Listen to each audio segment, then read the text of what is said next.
p.m. We're at Owen Sound City Council, November 21st, 2019. So first of all, we're moving into the open session, then I'm going to report out of our closed session. We had a closed session meeting today that started at 3:30 p.m. During the closed session, Council reviewed minutes from the closed session of Council meeting held on August 26th, and Council reviewed minutes of the closed session of the Owen Sound Housing Company meeting held on September 24th of 2019. Council discussed one matter regarding a proposed or pending disposition of land by the municipality respecting land in the industrial park, and direction was provided to the city solicitor. Council discussed two matters regarding personal matters about an identifiable individual, labor relations, or employee negotiations in a position, plan, procedure, criteria, or instruction to be applied to any negotiation carried on by or on behalf of the municipality respecting the city manager position, and direction was provided to a city consultant. So we're down to number 4, looking for additional business, starting with staff. Anything? Staff's indicating nothing. Council? Additional business?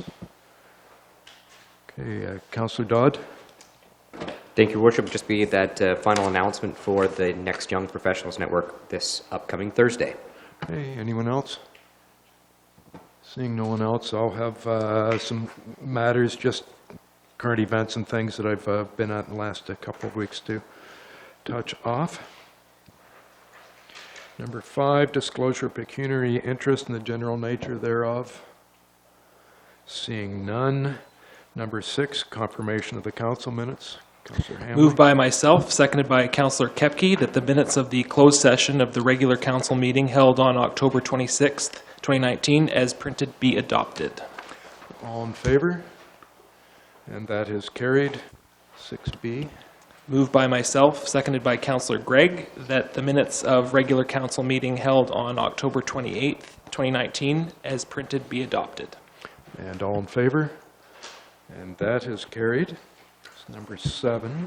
Moved by myself, seconded by Councillor Gregg, that City Council now move into Committee of the Whole to consider public meetings, deputations and presentations, public question period, matters arising from correspondence, reports of city staff, consent agenda, committee minutes, matters postponed, motions for which notice was previously given, and additional business. Thank you. All in favor? And that is carried. So we're now in Committee of the Whole. We're at number 8 on our agenda, and number 8A is our public meeting for development charge bylaw update. So first of all, I declare that the public meeting is open.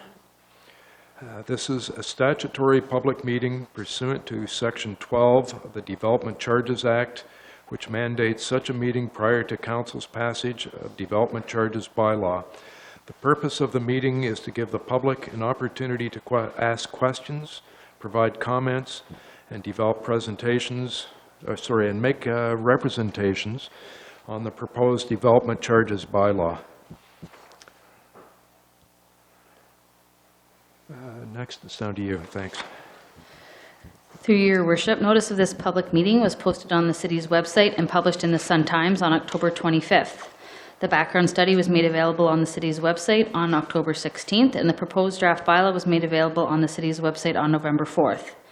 2 written comments were received today, and they've been circulated to council and the media. I was also just notified of a 3rd comment, which was circulated to council.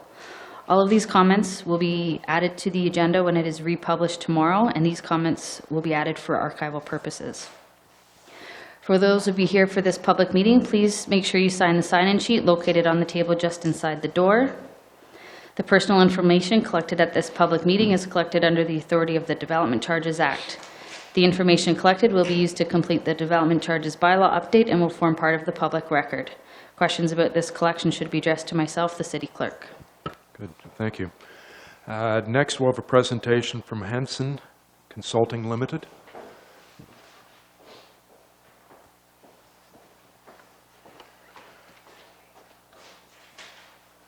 Welcome. You're on. Thank you, Mr. Mayor, members of council.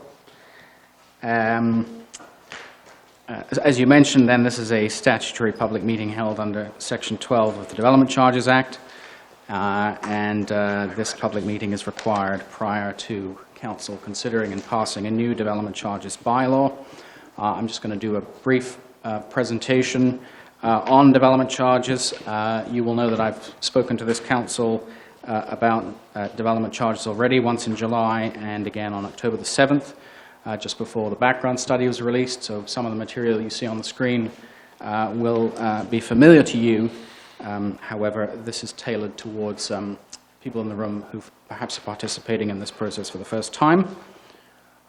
So with that in mind, what we're talking about this evening are development charges, which are fees imposed on development to pay for growth-related capital costs. So capital costs only, and only to the extent that they are related to expanding, upgrading, or extending services for new development in the city. The principle behind these charges is that growth should pay for itself, so that the cost of expanding services or extending them is not borne by your existing taxpayers. I should perhaps also point out that from the perspective of those who pay the charge, when they come in to make the payment, they in fact pay two municipal development charges, one to the county for the services it provides, which is mainly a roads charge, and then there are the city charges as well for the city services. And tonight I'm only talking about the City of Owen Sound development charges.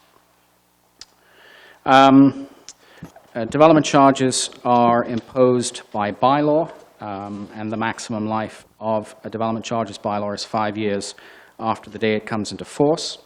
The current bylaw expires on March the 1st, 2020, and the current bylaw imposes charges on a citywide basis for the services that are available to everybody in the city, regardless of the location. And then there are specific charges over and above the citywide charges for development that takes place in the Sydenham Heights area to pay for the extension of water and wastewater services into that particular area. As I mentioned, prior to passing a bylaw, the city has to undertake this public meeting, and it also has to undertake a background study. That's what our firm has been retained to assist the city with. And after the bylaw is passed, there's a 40-day period where anyone can appeal the rates that are imposed, as well as the other provisions of the bylaw. And those appeals are adjudicated at the local planning appeal tribunal. The legislation under which the bylaw gets its authority is the Development Charges Act and its associated regulation. The legislative framework, however, that this is being done is somewhat shifting.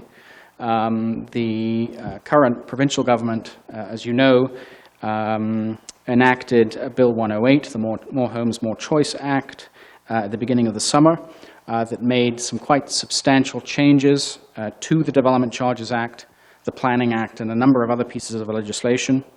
The key thing about this piece of legislation is that although it's received royal assent on June the 6th, many of the amendments to the Development Charges Act won't come into force and effect until a later date to be named by proclamation, and we don't yet know that date.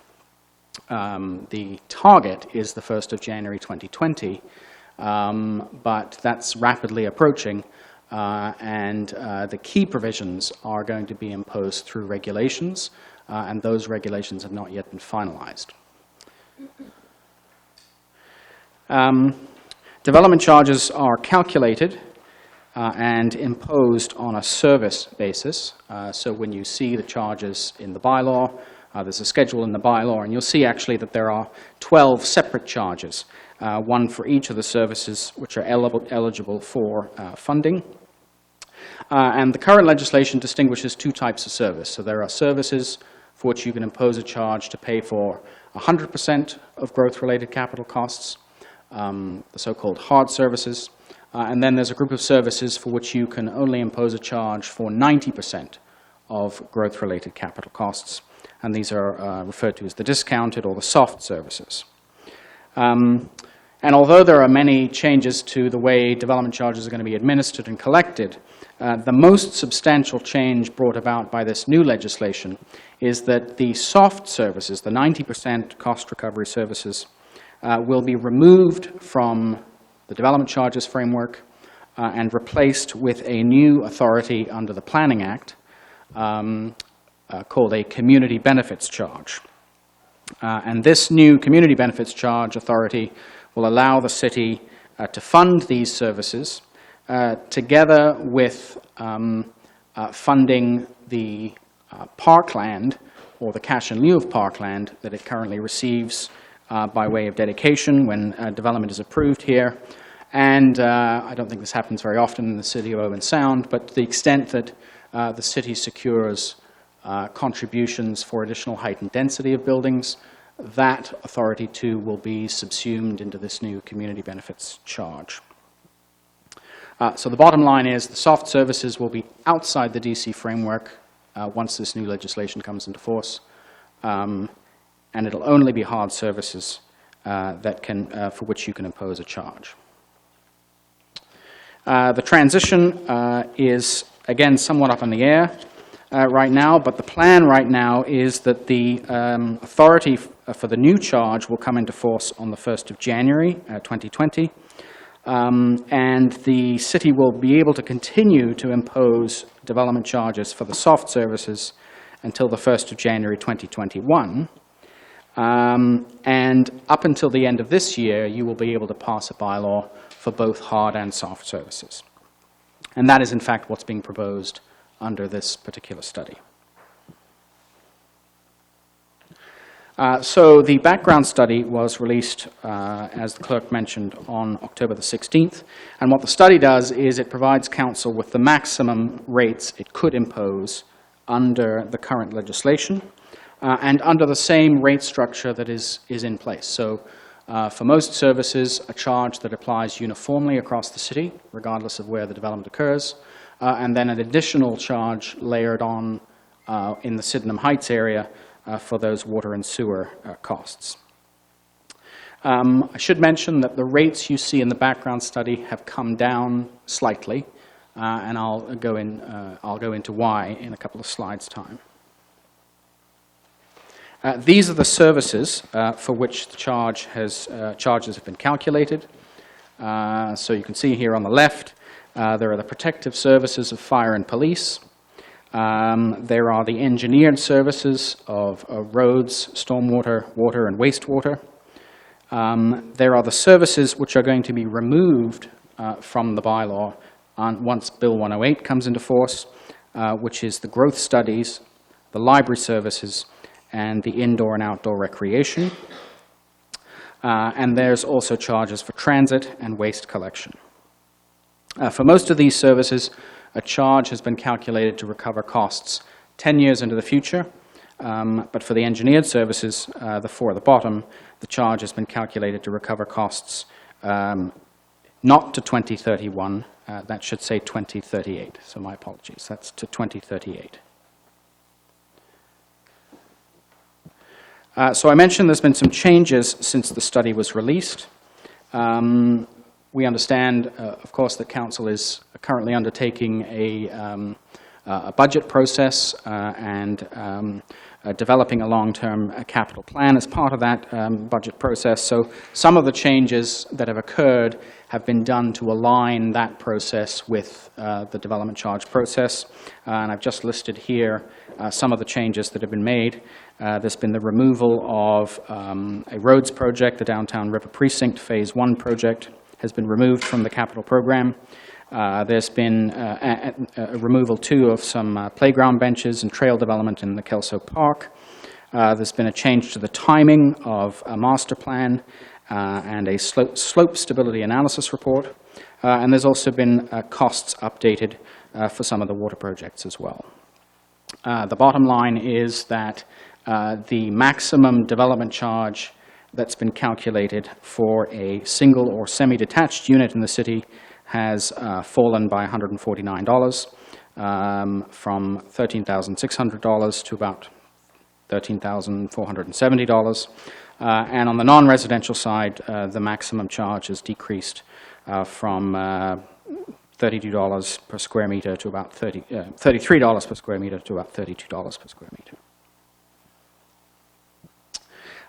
The legislation is quite prescriptive about how the charges are to be calculated.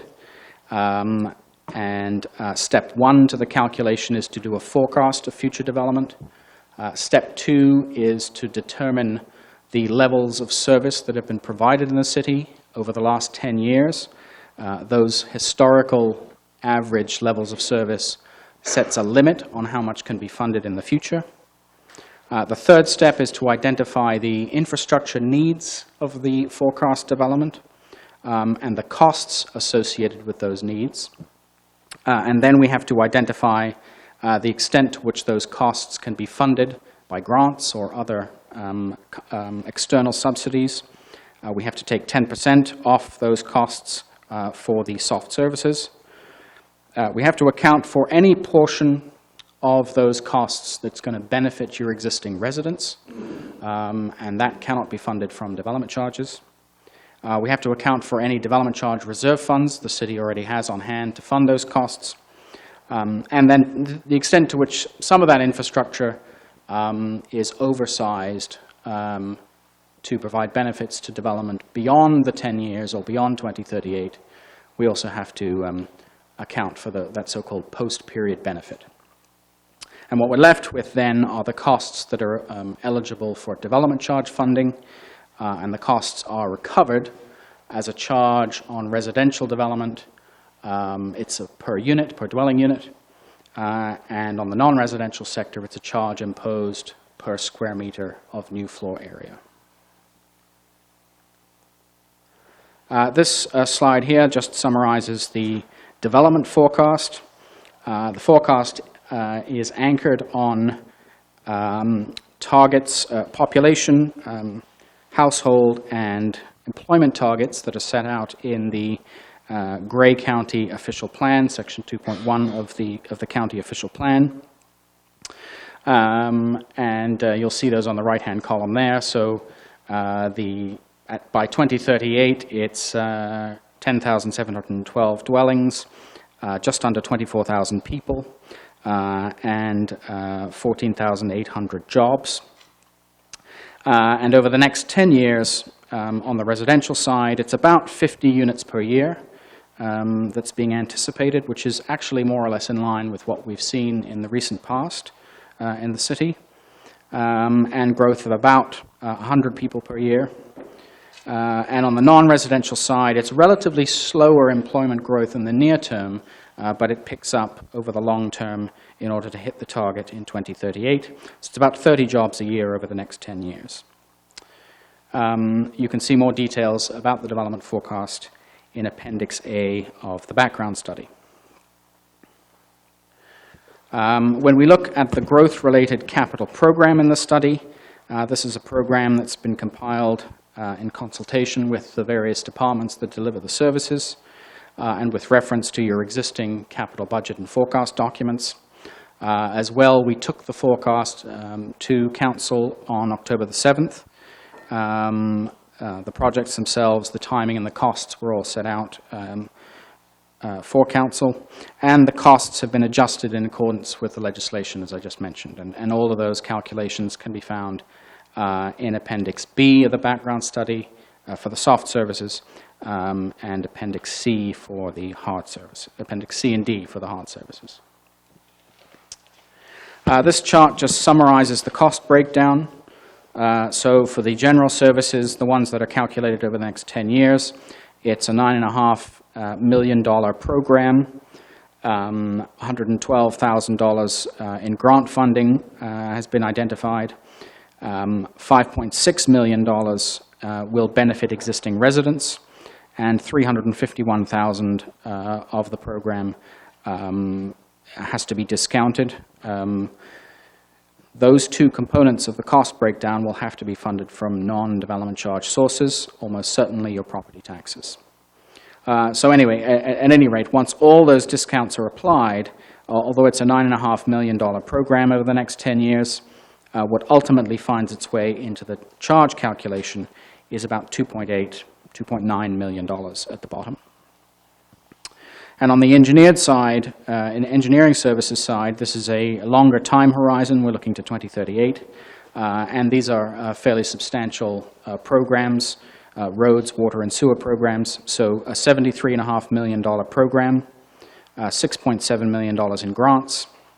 A substantial component of this program related to the rehabilitation or maintenance or otherwise work that's required for roads and water and sewer projects that are unrelated to development, $52 million. The bottom line is once all the deductions are made, $7.3 million is carried forward to the rate calculation. These then are the charges that have been calculated, the maximum charges that have been calculated. So it's, as I mentioned earlier, it's around $13,500 for a single and semi-detached unit. And there are lower charges for smaller unit types, so $10,500 for row houses, and just over $8,000 a unit for apartment. And you can see in the pie chart that, just under half of the charge is related to the engineered services, and a substantial component of the charge is related to recovering or paying back debt that was incurred for the recent expansion to the recreation center. And on the non-residential side, the maximum charge is $32.34 a square meter. And if you look at the pie chart, you can see this is almost all water, wastewater, and roads related. Actually, you'll see in the bottom little chart there, that percentage represents that portion of the charge that will fall away once Bill 108 comes into play. So if I just go to the previous slide, you can see that a substantial component, more than half of the residential charge, will be ineligible for development charge funding when that legislation kicks in, but only 2% of the non-res charge will be ineligible. This chart compares the calculated rates with what the city currently imposes and what the city could have imposed if it had imposed the full rates the last time this study was done 5 years ago. So if we look at the first column of figures here, we can see that that's what the city currently charges for a single detached unit. It's just over $7,000 a unit. 5 years ago when this study was done, the study then identified that the city could have imposed a charge that would now be around just over $12,000 a unit. The city at the time elected not to impose that full charge. And as I mentioned, what has been calculated this time round is a charge of around $13,500 a unit. So a difference from what could have been imposed last time of in excess of just over $1,000 a unit or 9% increase, but certainly much higher than the charge that's currently in force. And on the non-residential side, it's a somewhat different story. The current charge is around $32 a square meter already. It is a lot lower than what the city could have imposed last time, which is just shy of $50 a square meter. And the newly calculated charge is almost the same as the current charge. So it represents actually a 33% decrease on what could have been imposed, but is more or less the same as what is currently in place. When we look at the Sydenham area specific charges, the current charge is just over $3,300 for a single and semi-detached unit. And that new charge is a lot lower than what is currently in place. The principal reason for that is that the capital needs for this area have considered to be, are now considered to be far less than what was considered 5 years ago, particularly on the water side. This chart compares the rates that I've just spoken to with some of the rates that are in place in neighboring jurisdictions. And so what you see here is you see the bars with 3 colors on them. What's in blue is what the upper tier, the county or district would impose. What's in green is what the lower tier would impose, or single tier would impose. And what's in purple is what would apply in area-specific designated areas. So you can see the current charge in Owen Sound is quite near in the lower end of the range, around $17,500 all told in the Sydenham Heights area. And the newly calculated charge would push the city up into the sort of mid-range, around $21,500 a unit, and ever so slightly lower than what could have been imposed last time when we factor in the lower charge in the Sydenham Heights area. And on the non-residential side, already the city is at the low end of the range of some of these other municipalities. And as I say, the newly calculated charge, more or less the same as what we have right now, would keep you in your current relative position.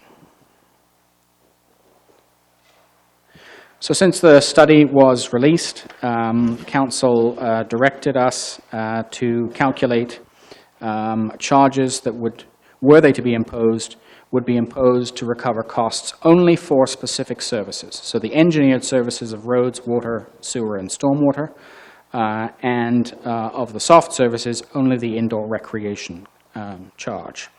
And so these are the resulting rates pursuant to that direction. After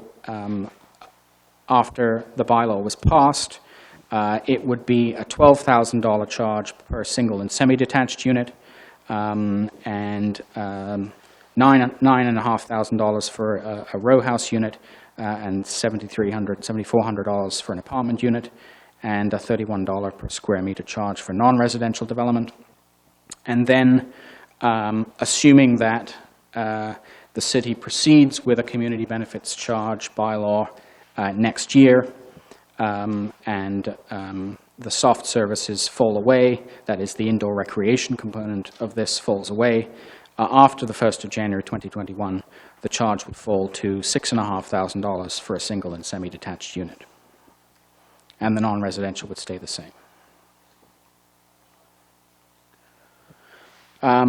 In addition, the bylaw also includes rules for what development pays and what development does not pay the charge. There are certain exemptions that are required under the legislation. The city, the county, school board-owned lands, all development on those lands does not pay development charges.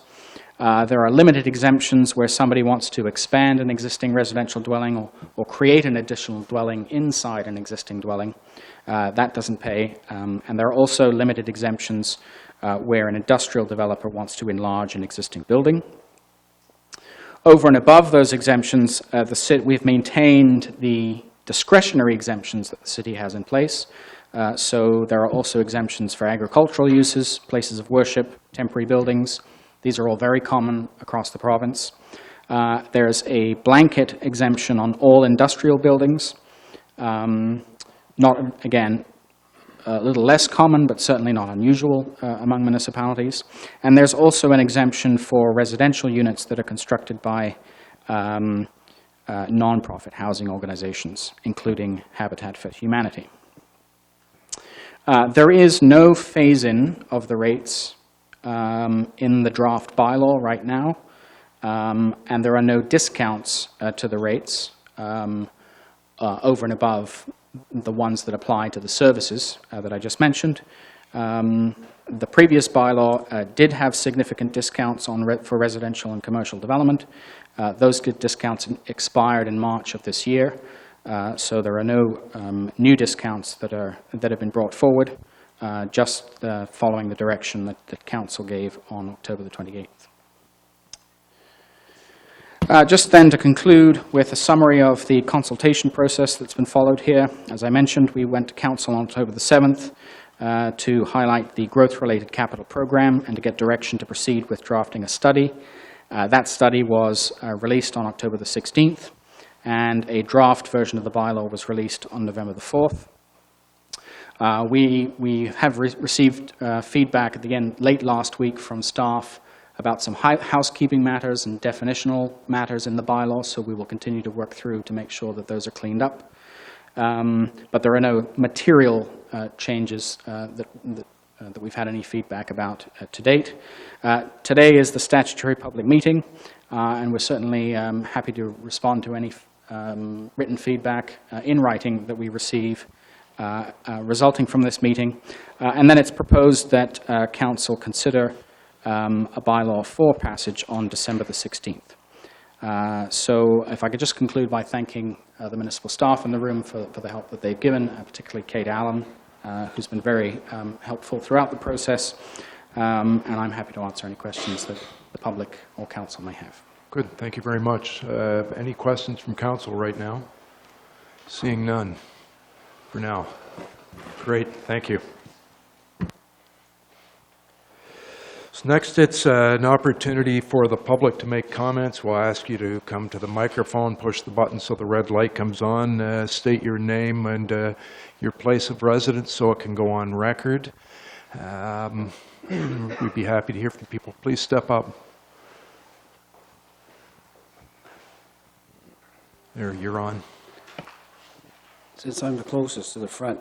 Mayor Body, good evening, council and city staff. It seems like not that long ago we were discussing development charges and their effect on the local economy. It's obvious that the location is different, and we are now in a renovated state-of-the-art building surrounded by a new market and riverfront district. So thank you for indulging us again and for hearing our thoughts. Several years ago, we made the recommendation to establish a working group in order to review the need and possible changes to development charges in Owen Sound. We suggested that this group could include staff, council, ratepayers, and builder developers in order to ensure a good cross-section of affected groups. At the time, this suggestion was not pursued, but we were hopeful that the city would be willing to consider this approach during this next review. It appears that at this time, the working group has again been limited to staff, and that we are walking into a public meeting where the discussions has already been made, and there's little point in preparing a submission. On October 28, 2019, Council voted on an option for implementation with no mention that this would be pending input from the public, as I am aware. I understand that there may be some eye-rolling going on, as I'm sure you all love to hear from each development charge meeting, to hear us complain and make it sound like things are tough. But we are here not for ourselves, but for the customers we represent and the stakeholders of the city. I want to briefly go over a few points this evening without rehashing previous discussions. Although we feel that DCs will still be an impediment to growth, we recognize that the chances of extending the holiday are likely already gone. So we would ask that Council consider freezing the charges at the current rate. Here are a few points. It continues to be difficult to sell new homes in Owen Sound compared to surrounding areas. We, our firm, continue to build spec homes in Owen Sound just to keep up with our commitment to pull out building permits. We currently have 12 spec houses either done or in progress with no buyer. We have many new homes that we have not sold that we have instead rented. One of the main issues in Owen Sound is affordability. We've recently been in discussions with staff about a new development with lowering cost housing options in mind. Increasing costs when we know the problem makes no sense. Reduce the extra ability, nice to have projects in the budget that could be differed or eliminated to run a leaner operation and reduce costs for everyone. Although I like the look of the new riverfront improvements, the cost benefit is questionable at best. At the last DC update, we had a conversation with some councillors that agreed there was a need to seriously take a look at the project list to make sure only the essentials are being completed. Look at the calculations as it appears some charges have arbitrarily increased since the last study. For example, rec center debt paydown, which represents $2,000 increase per home. Remember that raising the costs in the real world have implications and should not just be done because legislation allows. A brief report outlining social media success does not reflect actual struggles in the residential sector in Owen Sound. Consider residential building trends over the holiday period and see if the data supports essential going from no DCs to a $12,000 or $13,000 charge. Has the turnaround been that strong, as we have not experienced that trend? Secondary suites are becoming a required way to address affordable housing. It's too difficult for one family to afford a house, and this is an efficient way to increase density and lower municipal costs using existing services. Recently, Barrie's Construction in the city reached an agreement to defer development charges on the Strathcona apartment development. This was a positive agreement, and we are happy with the partnership. In saying that, we would ask that the city include the new DC bylaw a permanent exemption for purpose-built apartments to recognize the need and complexity of the projects. The County of Grey has committed to this change in order to support alternative housing. The contemplated DC charge of around $8,000 per apartment is prohibitive and does nothing to address the current vacancy rates of the less than 1% and the real need for rental units in Owen Sound. It would appear that Council already supports this approach, as requests to defer charges for these types of developments have been approved over the last few years. This is a good thing and should continue. I'm sure there will be some question of that Strathcona development, which I would be happy to answer. In closing, our requests are as follows. Freeze the development charges at the current level, and continue to monitor development. Include a permanent exemption for purpose-built rental units in the new bylaw. I must sound like a broken record. I've been coming to this council chamber for over 40 years, dealt with staff and council in this case, and so on. I'm always speaking on behalf of the potential buyers who want a new home. We're not on a level playing field, as I've always said. We have to pay HST and development charges on new houses compared to any other resale residential properties. And I just want to remind you also that taxes, I mean, we can charge development charges whatever you want, but to get more housing also increases the taxes ongoing. Thank you very much. Good, thank you. And for the record, that's Barry Crusoebrink from Barry's Construction. That's either in Erin, Eldersley, or South Bruce. It's actually South Bruce. South Bruce Peninsula. Maribor, yeah. Good, just putting that in the record for you. Thank you. Good, thank you. Anyone else wish to make a comment, please come up. State your name and where you reside. Laura Lee Spencer from Spencer Planning Services, 201-176 Highway 21, Owen Sound. I'm here to represent not just my own professional opinion, but on behalf of both of my clients, Braemont, Owen Sound Corporation, and Anpet Realty, to speak to the 700 units that are proposed between those two properties to go forward to council. And as you've seen, as you've been well aware, they're very well in-depth plans of subdivision, and they're moving forward with process. Braemont in particular, and Anpet is quickly right behind, looking for detailed design to come January. And I express disdain in the most polite way that, you know, having that component of added development charges, especially in the Sydenham Heights planning area, where they're going to expend their own capital funds to extend roadways and services and things of that nature that will ultimately, at the end of the day, benefit the city at the end.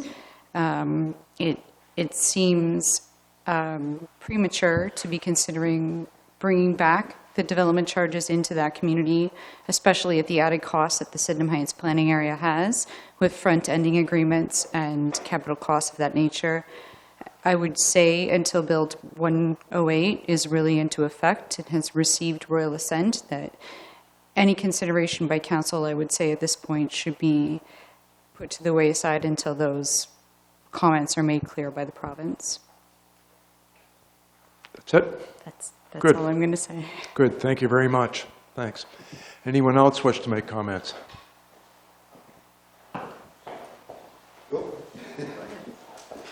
Good evening, Peter Van Older. I live in the metropolis of Annan. But I do engage myself in quite a few properties in Owen Sound, and really enjoy trying to see the city of Owen Sound move ahead. And it's my area, my place to live and hang out. Anyways, yes, I'm here again, council, to speak on what's been my two previous areas spoke about, is the cost of doing, of development charges and the cost of doing business and trying to get affordable housing in the city of Owen Sound.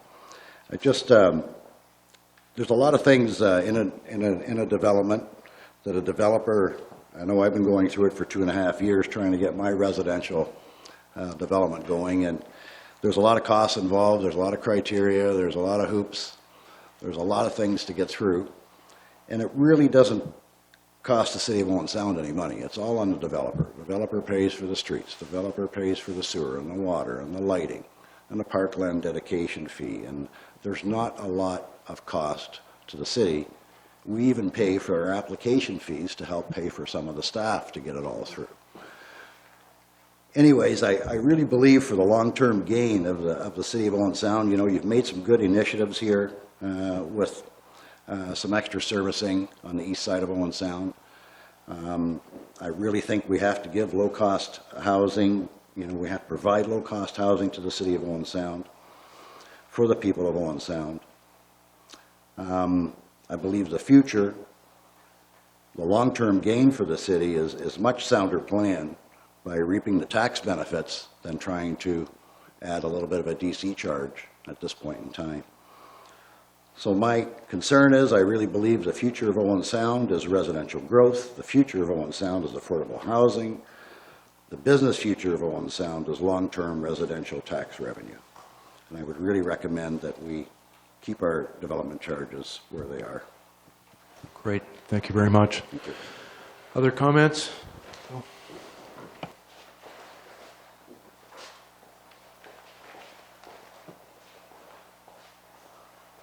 I'm Bill Stobie. I live in Owen Sound. Good evening, Mayor and councillors. Owen Sound has suffered from slow growth for decades, and this consultant's report suggests that we're going to have another 19 years of stagnant and slow growth. This is not good news for the taxpayers of Owen Sound. We already have the second highest mill rate for property taxes in Ontario, second only to Windsor.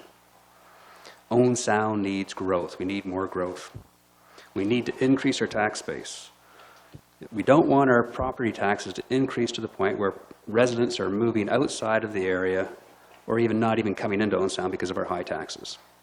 So we need more growth to keep our taxes in line. Development charges, they increase the cost of a new home two ways.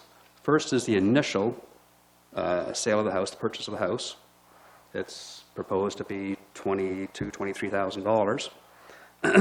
And then there's the annual increase in the assessment with new property taxes for that indefinitely. What that does, that makes houses more unaffordable for potential buyers.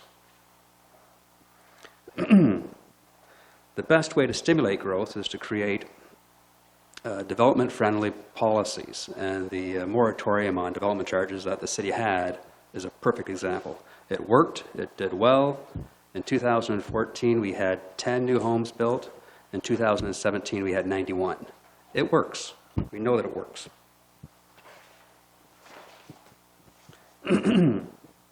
Much of the future growth in Owen Sound will be in the Sydenham Heights area. In 2017, the city made brought the services to the area, the water and the sewage. Great plan, fantastic. If you build it, they will come. But we have to make sure that it is affordable for developers and that the prices of new homes in that area do not become unaffordable for our buyers. The worst thing that could happen is that we have our developers sit on the land and not develop that land. We don't want that.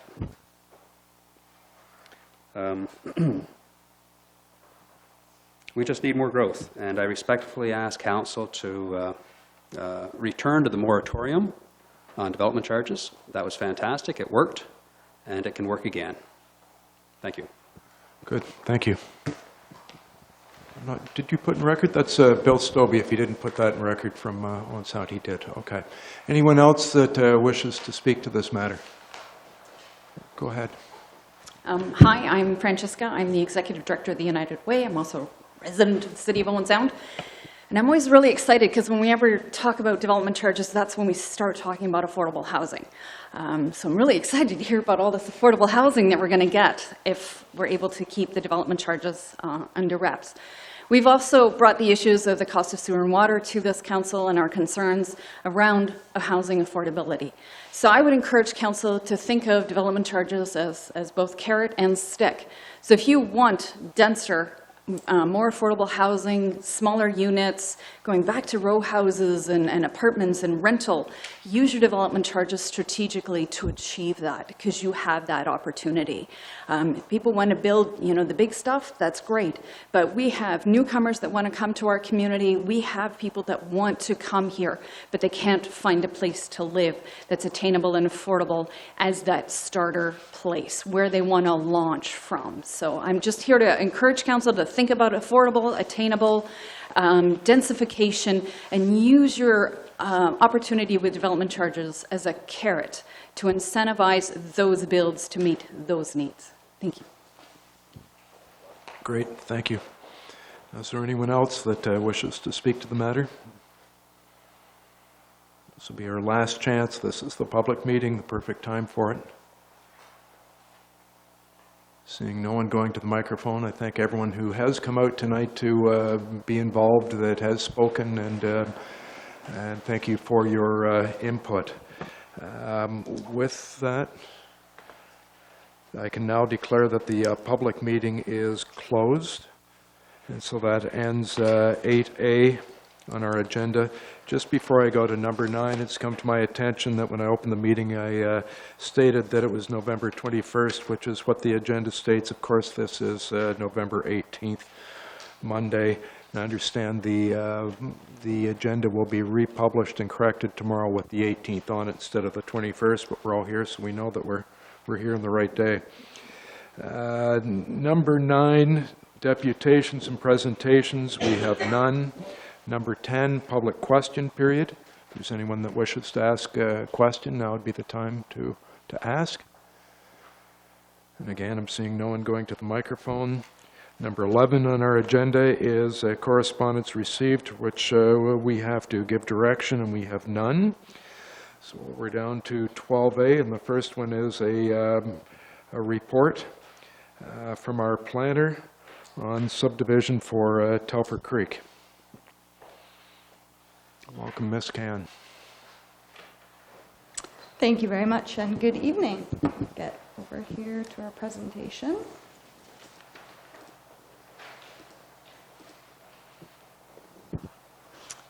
So, as part of your agenda package, you read through the Braemont subdivision recommendation report. So that was report CS 19-136. So I'm here before you today just to present a very short presentation to help clarify any questions, final questions you may have as you think about your decision tonight. So the subject lands are size 13.5 hectares, which is roughly 33 acres, and are proposed to contain 328 residential units. The surrounding land uses include institutional to the west, the hospital, Eastridge School, and Georgian College. Vacant lands to the south. The rail trail, which is open space, is located to the east, and our large format retail stores are located to the north. This is the draft M plan showing the proposed lots and blocks on the plan that is before you for approval this evening. Lots 1 to 41 contain single detached dwellings. Lots 42 to 51 contain semi-detached dwellings. Blocks 52 to 58 contain street-fronting townhouses. Blocks 60 to 62 contain medium to high residential density dwellings with possible main floor commercial, and these blocks are subject to future site plan control. Blocks 63 and 66 contain parkland, 1 trail corridor, and 1 neighborhood park. Blocks 64 and 67 contain stormwater management facilities, and finally, Block 65 contain hazard lands.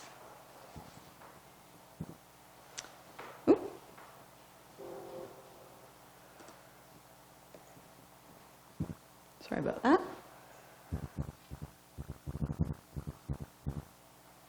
So official plan designations have been put in place earlier this year in advance of this draft plan of subdivision approval request. The city did adopt official plan amendment number 8 in January to amend the 2006 official plan.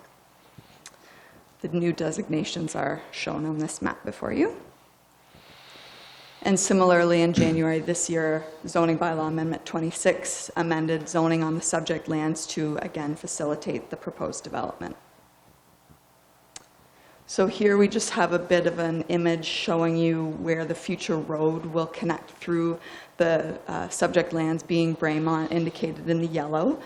We have 20th Avenue East extending down through the Braemont lands, through Red Hawk subdivision, and through to connect to future 6th Street through the Millman lands there. The red arrow indicated north of the Braemont lands is showing you a short extension of 20th Ave that will take place as part of the proposed subdivision to ensure connectivity between the Braemont lands and the existing 20th Avenue corridor. This connection is also required for a secondary access component for the proposed subdivision. And here we have our servicing. Just catch myself up here. So the city did undertake to extend the trunk sanitary south along the rail trail and west along 8th Street East, which is shown in green. The completion of this servicing project means that full servicing is available to the subject lands. The water servicing is shown in blue. And again, the red arrow indicating there shows the length of water service that will be required to extend from the existing water service to the Braemont subdivision lands. It terminates right now at the Michaels store and Home Depot just north of the subject lands. So in terms of next steps, we have a bylaw enactment, notice of decision, and an appeal period. We have fulfillment of conditions for the draft plan of subdivision within 3 years, assuming that the draft plan of subdivision is passed this evening. We have our final subdivision approval, and thereafter our site plan approvals and build out. So just to summarize your recommendation, in consideration of the report that was before you in your council agenda, staff recommends that you receive that report, that the application is found to be consistent with the PPS and the goals and objectives and intent of the city's official plan, and in consideration of staff report and recommendations and written and oral submissions made to date. And we recommend that staff, or that council approve draft plan of subdivision 42T19501, which is known as the Braemont subdivision. And in addition, that you resolve that at such time as the city collects cash in lieu of parkland for the Red Hawk subdivision to the south of the Braemont lands, that those funds be allocated in reserve to construct a neighborhood park within the Braemont subdivision. So that's a bit of a technical matter. There was no land collected as part of the Red Hawk subdivision, so those monies will go to a community park to serve all of those future residents. Good, thank you. Questions? Anyone? You're pointing? Do you have a question? I was going to move the recommendations okay. and thank Ms. Gann for an incredibly well-written document. Thank you. Anyone else? Seeing none, I'll call the question. All in favor? That's approved. Good work. This is good. This is moving very quickly. Thanks. 12B, Mr. Ritchie, with regard to a report on growth and development.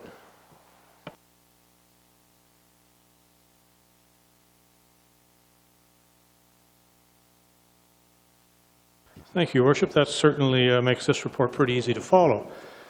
Tonight's report is about development and growth in Owen Sound, and I want to apologize in advance if anyone is watching this evening and notices that their project has been missed. There's a lot happening right now, and there's much more that will be happening in the coming months. The economy is one of the pillars of our strategic plan. Our goal is to have a prosperous local economy that serves our community, as well as Grey and Bruce counties, in our role as the regional center. We want to proactively attract new investment opportunities, enhance tourism opportunities, and work with our businesses, industries, and institutions to retain and expand our local business and job opportunities. How do we do that? In 2016, Grey County realized the need to focus on economic development and tourism for the entire region. They created a new position, Manager of Economic Development, to lead that focus.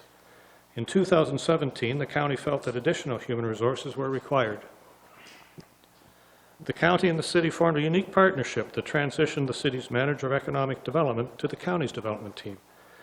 In August 2017, understanding what was occurring at the county and its strength in this area, I reported to Council aligning city staff resources to achieve growth in the next few years. For Owen Sound, it is important that we maximize our financial and staff resources, understand what the county is doing, benefit from their initiatives, but not duplicate them. The city's manager of community development and marketing attends the county economic development managers' meetings quarterly and sits on the Bruce Nuclear Regional Liaison Committee. We are very much aware of what is happening throughout the county and with the initiatives at the Bruce. With help from the county, people are becoming aware of our area and the lower tiers in Grey. We need to be sure they know what we, Owen Sound, has to offer them. As the regional center, we have many services that people want to have close by. We have the regional hospital, Georgian College, schools, provincial offices, county offices, long-term health care facilities, hotels, a mix of commercial and retail services, and an increasing industrial base. 5 years ago, there was a shortage of service residential land available in Owen Sound. The servicing of the Sydenham Heights development area has added approximately 1,000 building lots in the city. There are 2 large mixed-use developments in approval stages today for this area. Development begins with consultation between the developer and city staff in planning and engineering, and we hope those will lead to building permits. If things are working, we should see increases in all of these permit fees. In 2014, our engineering permit fees were $23,000, and in 2018, they were $32,000, an increase of 40%. In 2014, planning permit fees were $61,000, and in 2018, they were $126,000, an increase of 106%.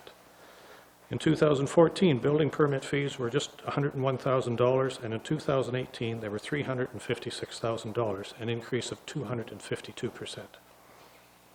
In the 7 years from 2010 to 2016, the city issued building permits for 267 residential units. In less than 3 years, from 2017 to October of 2019, we have issued building permits for 266 residential units. These are significant increases. Based on the development team meetings that we have with developers, this trend is not slowing down. Residential builds to suit a variety of purchasers have been increasing, and there are service lands available for this to continue. What about the commercial and industrial front? The former PPG property on 20th Street is almost fully occupied, with suppliers to the Bruce rebuild using much of the space. Interior alterations are taking place for a medical marijuana processing facility there as well. McLean Engineering, Bellwit Packaging, and Belfort Restoration all completed sizable additions in 2018 and 2019. Just last week, Mayor Boddy had the pleasure of speaking at the opening of Stevecom Packaging, another supplier to the Bruce. Heritage Grove Shopping Center has increased their commercial offering with an expanded PetSmart and a new HomeSense opening recently. They are currently working on plans for a hotel, restaurant, and gas bar on the site. Kia Automotive has a service building expansion nearly completed, and the Zares Food Market property now hosts a Starbucks, Booster Juice, Bank of Montreal, and Osmo's Restaurant. I was reminded this morning of the Popeyes restaurant makeover at Heritage Place Mall that was completed in 2019. API Hotel Group has finalized plans for a 100-room hotel, and Southbridge Long-Term Care Homes are finalizing plans for an over 100-bed facility. Both of these are just off 16th Avenue East. Velode Automotive purchased lands in the city's industrial park in 2018, and construction of an auto repair shop is underway. The city is seeing a redevelopment and even expansion of the East City Commercial District. After being vacant for nearly 15 years, the former Farrell's Esso gas station on 10th Street West is being developed as a gas station, convenience store, and drive-through. Similar to the residential outlook, the development team is meeting regularly with local and new developers on projects in Owen Sound. The good news story should continue into the future. The approach taken by council and the structure and approach of your development team has and continues to attract development. What I've described so far is how we are working with the county, local developers, and others to achieve growth for Owen Sound. I want to talk now about how we are working so that people want to live and work and play in Owen Sound. In 2016 and 2017, the mayor convened a small, informal working group to discuss how to grow Owen Sound. This culminated with a meeting at the Bay Shore in October 2017 of local business, institution, and civic leaders. We wanted their thoughts, ideas, and possible actions to help attract residents, visitors, tourists, and investors to the city. Takeaways included a need to change the perception of Owen Sound, and the phrase that kept coming forward at that meeting was, "This is not your parents' Owen Sound." Use local residents and their stories in attraction campaigns. Emphasize the varied lifestyles that are variable in the area, and focus on why I love Owen Sound. I want to assure everyone we did listen. The award-winning Are You Most campaign was edgy, challenging, non-conventional, and successful. The social media campaign attracted the interest of, and following of millennialpreneurs throughout the province with a focus on the Guelph, Kitchener, and GTA areas. Local residents are great ambassadors for our community. Our Moving Forward video series promotes Owen Sound's recreational opportunities, manufacturing successes, vibrant downtown and cultural community, all featuring local personalities, business, and scenery. Our continuing social media presence speaks to locals and prospective visitors about what is going on in and around Owen Sound, and the message is meant to be youthful, enthusiastic, perhaps silly, and even sassy at times. We want to stand out from the norm. Being close to the water is an attraction we offer, and others may not. Tourism staff and events use the Harbourfront and Sydenham rivers as the venue for successful Harbourfest, River Reunion, and Harbour Nights concerts. These draw thousands of people annually to our waterfront. Council does not want to forget the downtown core.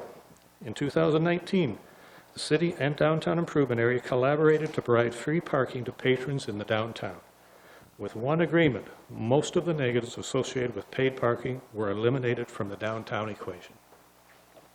Working with input and a financial contribution from the DIA board, city staff provide expertise and labor to undertake downtown events, marketing and promotion, beautification, and administrative duties for the DIA. The DIA and the city have collaborated to undertake a downtown action and marketing plan beginning in 2020. In less than 1 year, the new partnership between the DIA board and the city is working to better the atmosphere in the downtown. The completion of Phase 1 of the Downtown River Precinct demonstrates Council's commitment to the core. This project had been publicly well received, but sitting on the shelf for 6 or 7 years. Finally, Council moved forward to rebuild City Hall at 808 2nd Avenue East in the heart of downtown Owen Sound. The facts are clear. Owen Sound is on the move. Growth is happening at levels not seen in decades, if ever. The groundwork is in place for this to continue.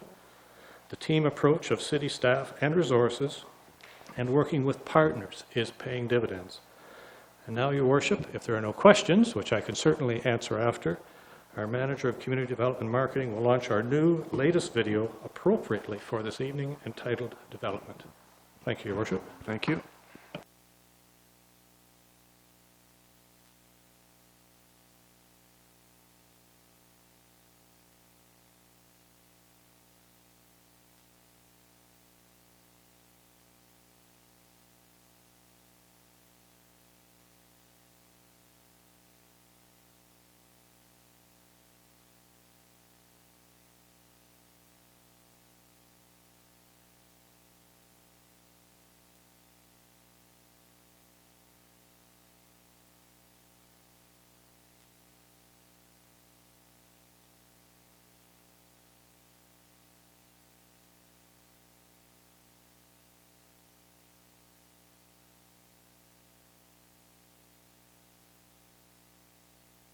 Place that will grow in the years to come. It's so exciting to be here. The people are great, the community is great, it's a great place to live. We have some exciting commercial development, some really exciting multi-unit residential development. We're also seeing some revitalization in our industrial park, the harborfront in downtown that's vibrant and growing and changing, and the list is long when it comes to what I love about Owen Sound. My experience with the city and Owen Sound has been amazing. They work with you and they're quite open to what we have to offer.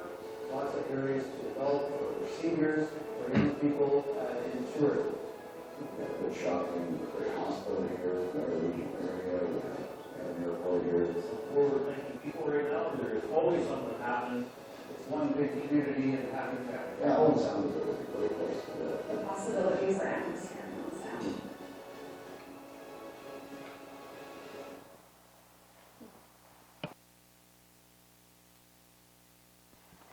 That's great. I want to thank Brent Fisher put that together, and I think just about everybody that had something to say in that is in the room, aren't they? Or some have left. Councillor Thomas. Your Worship, I'd like to move receipt of the report presented by the city manager, and in doing so, I would like to extend my heartfelt thanks and the thanks of my constituents to the city staff who work so hard and so uncomplainingly every day to help our vision come to light.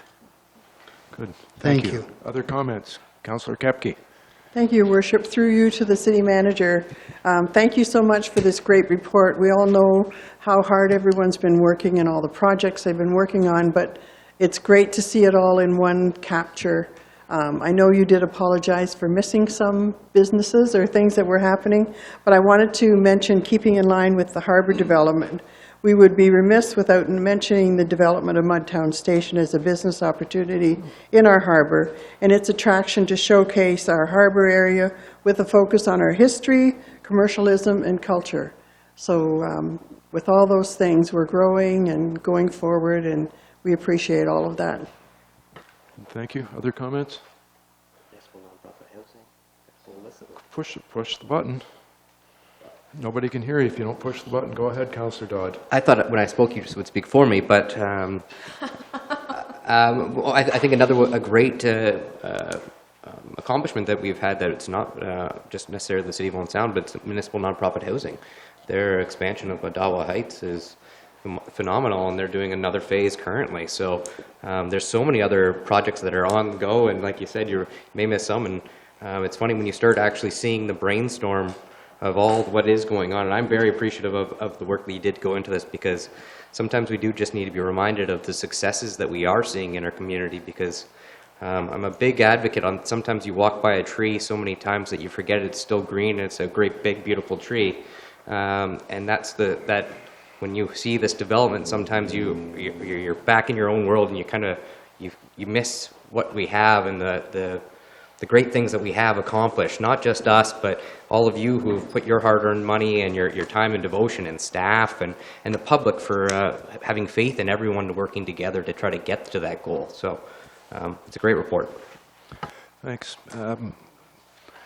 When you and I have talked, there's a couple of phrases that come into my mind, and that over the last few years we talked about trying to set the table. it's the developers, a lot of them that are in this room, that get it done, but we want to set the table and make it easy for them. The Sydenham Heights investment is a prime example of, just one example of how we want to set things up so that people could be successful and play through. And the other thing, of course, is, building blocks, building the foundation. And we have to thank previous councils who did little things along the way and made decisions like rec centers and all those things that we are able to build on at this point.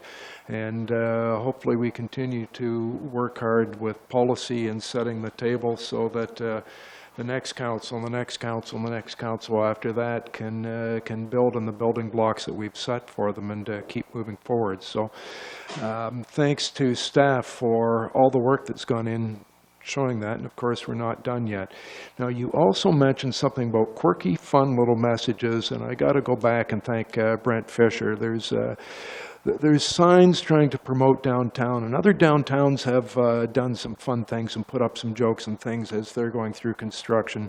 But I absolutely love these. They're quirky, they're fun, they're I don't know what the songs are, I'm too old for it, but it's great and it's catching people's attention, and if it makes anybody smile and giggle and go downtown, it's perfect. I think it was great and really well done. If I could, Your Worship, and it goes with, I think, certainly Brent won't mind my saying, I didn't get those at all myself. You're too old like me. I guess so, Your Worship. You're not as old as I am. But that doesn't stop us from getting in the way of the people that we want them to be young, we want them to be youthful, we want the message out, and I think, Brent, it's worth saying you're on CBC this morning discussing that very thing. So again, we're on the map. It may not be the way everybody in town wants us to be, but it's good, it's youthful, it is setting us apart. That's what we've been asked to do by people who came forward, wanted us to understand. Believe me, this group, your team has heard that. They are doing that. They will continue to do that. So I'm very proud of them. Good, thank you. I'm going to call the question. All in favor? That is carried. Thanks, everyone. 12C, report from Manager of Purchasing. Welcome, Michelle. Thank you. Through you, Mr. Mayor, I'm here regarding report CR 19-109 for the award of NRFP 19012 Electronic Document Records Management System, which I affectionately call the EDRMS, to save on that mouthful every time. About 20 years ago, the Information and Privacy Commissioner of Ontario issued a white paper encouraging municipalities to implement EDRMSs as a way of managing their electronic documents. And just over 10 years ago, Grey County implemented their first EDRMS. All organizations are challenged with organizing their electronic data, and the city is falling behind acceptable practices in this area. Currently, we store electronic records in a variety of directories, typically assigned by department or operational area. And the network directories are varied. Numerous documents are stored in an ad hoc manner. It makes it difficult to find things.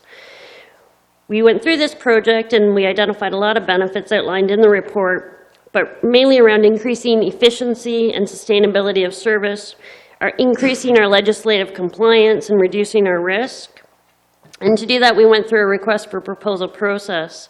So we called it in compliance with the bylaw and closed on July 31st with 5 proposals. We had 1 proposal that was deemed non-compliant and was eliminated from further evaluation. We had a cross-functional staff team review the remaining 4 submissions and shortlist 2 key proponents. The shortlisted proponents provided a demonstration, and StoneShare was identified as the overall highest scoring proponent. And with that, the recommendation is that to award the above-noted request for proposal to StoneShare Inc. and its software partner, Gimel Records Management, the highest scoring proposal received, at a one-time capital cost of $325,500 for the 2-year project, with ongoing annual costs for the software licensing and maintenance. And direct staff to bring forward a bylaw to authorize the mayor and clerk to execute all agreements related to the manner. And I'm happy to take any questions that council may have. Thank you, Michelle. Councillor Dodd. Thank you, Your Worship. I'm not sure, I just want to reiterate that fact that, yes, there was a little bit of an overage there, that would be utilized from our modernization grant for that $76,420. And that modernization grant was received from the province to be held for items like this. So I would be more than happy to move that recommendation. Good. Thank you. Other comments? Councillor Kepke, go ahead. Just a question through you, Your Worship. Is this, by approving this, are we giving pre-budget approval to a project? Ms. Allen. Through Your Worship, you will recall that our 2019 budget included an allotment towards this project. So in addition to that, you are approving the usage of the grant that was received this year in reserves. Okay, so not pre-approving, approved in 2019 plus a little bit from the grant. Go ahead. Thanks, Mayor Bai. I thought I might just, I mean, for people watching at home tonight, and you look at it and you hear electronic records management system, it's hard to put scale to that. And just even on a personal level, you might just examine the size of your email inbox and the amount of garbage and the prolific amount of data that just continues to build. And anybody in business, I mean, it's a horrible waste of resources and time trying to stay ahead of the accumulation of this. And that's just a small part of what we're talking about here. So this makes staff more efficient moving forward. This assists in the security of data. I mean, when you're housing credit card information or means of payment, there's large responsibilities with that. So it's a kind of a boring title, electronic records management system, but you just think to your own email inbox and how much data and accumulation there is in this day and age, and that there speaks to why we have to undertake this kind of a project. So, with your next motion, do you want to call it something else? Is there anyone else? So back to Councillor Dodd's original motion, which is to approve. All in favor? And that is carried. Thank you. Thank you. 12D, potential purchase of lands in Timber MacArthur Park. Ms. Coulter. Thank you, Your Worship. Yes, this is a report respecting a request from Barry's Construction Limited to purchase a portion of city parkland. So Ridgecrest subdivision, which is up on the screen, was approved in the late 1980s by the Ministry of Municipal Affairs. It was registered as Plan 1094.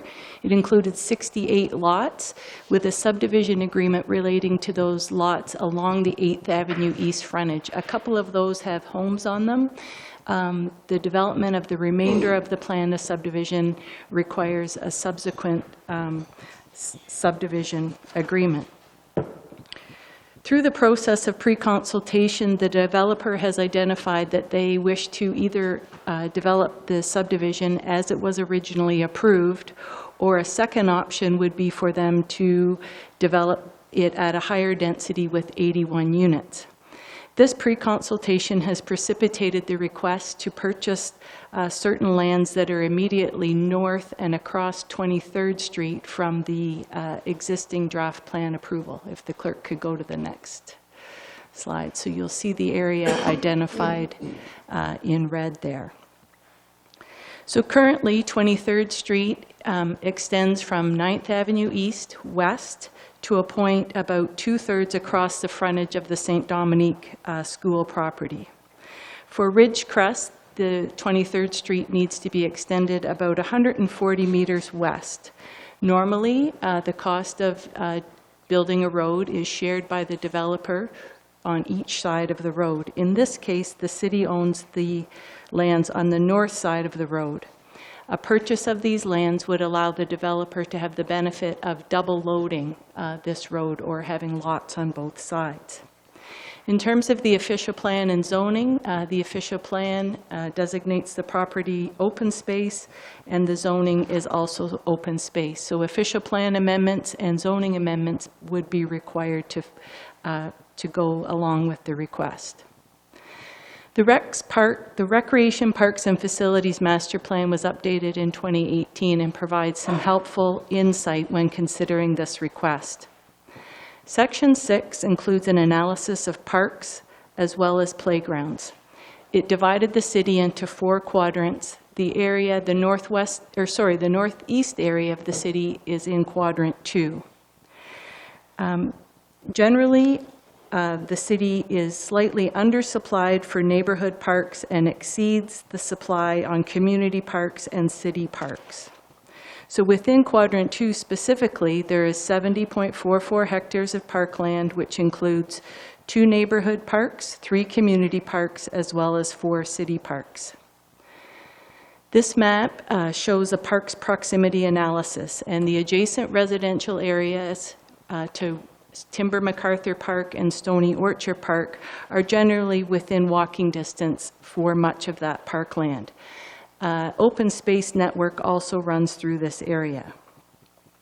The next attachment shows a park play structure analysis, and it was identified through the master plan that this area would benefit, you'll see the circles in red, from a park play structure.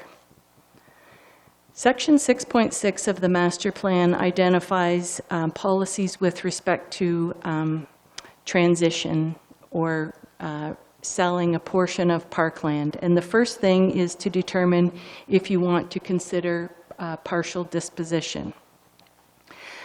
Following that, it outlines 7 subsequent steps where you would engage with the public and particularly that surrounding residential neighborhood. I would note that our land sale bylaw has certain steps that also would require to be adhered to if council wanted to consider this disposition of these lands as it's been presented.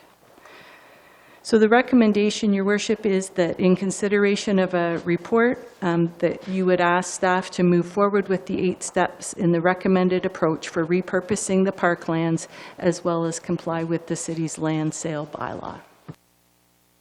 Thank you. Questions? Go ahead, Councillor Merton. Through Your Worship, I have just a couple. We have never, to my understanding, sold parklands or repurposed parklands before, correct? Through Your Worship, I can't recall a time where we've sold parklands, repurposing parklands in a formal way. Over time, things have changed, splash pads, rinks, outdoor skating rinks, those types of things, but a formal disposition, I can't recall. So should we choose to move forward, this potentially sets a precedent in that this will be the first time that this has been entertained.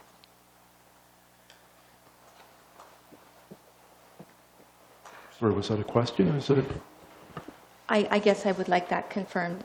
That's a yes to a precedent or no to a precedent.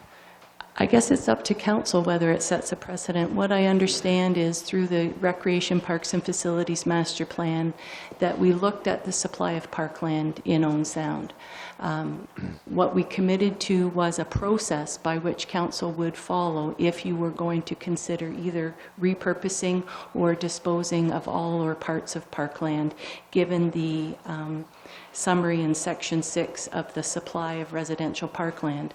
Also in the Sydenham Heights planning area, just tonight you approved the draft plan for Braemont. That will add a neighborhood park to your supply of parkland. So through Your Worship, just one other point. In reviewing the strategic plan, the initiative is to maintain, improve, and promote the use of our local parks and trails. That is the strategic plan 2017 to 2020. So when I read that, it pardon me, gives me a bit of concern about the strategic direction. Sorry. If I could, Your Worship, I think it's fair to say certainly the strategic plan is exactly that. It's a strategic plan. It's an overarching plan. Also, we are concerned, we've heard tonight, we've heard continually, and Council has heard, we have concerns about affordable housing, and one solution to that, no doubt, will be intensification, smaller lots, the availability for developers thinking outside the box and the city thinking along with them, to look at parkland that may be, with council and the public's input along the way, there is a process to establish perhaps In this particular instance, it isn't a precedent, but it's a one-of instance in this case, that perhaps some of the goals are more achievable at this time, more important at this time than parkland that is available. But I think we can't, if we're going to think outside the box and try to achieve the goals as we move forward, we can't get too restrictive in going back to past plans. That's just my thinking. Going to go back to Ms. Coulter just first.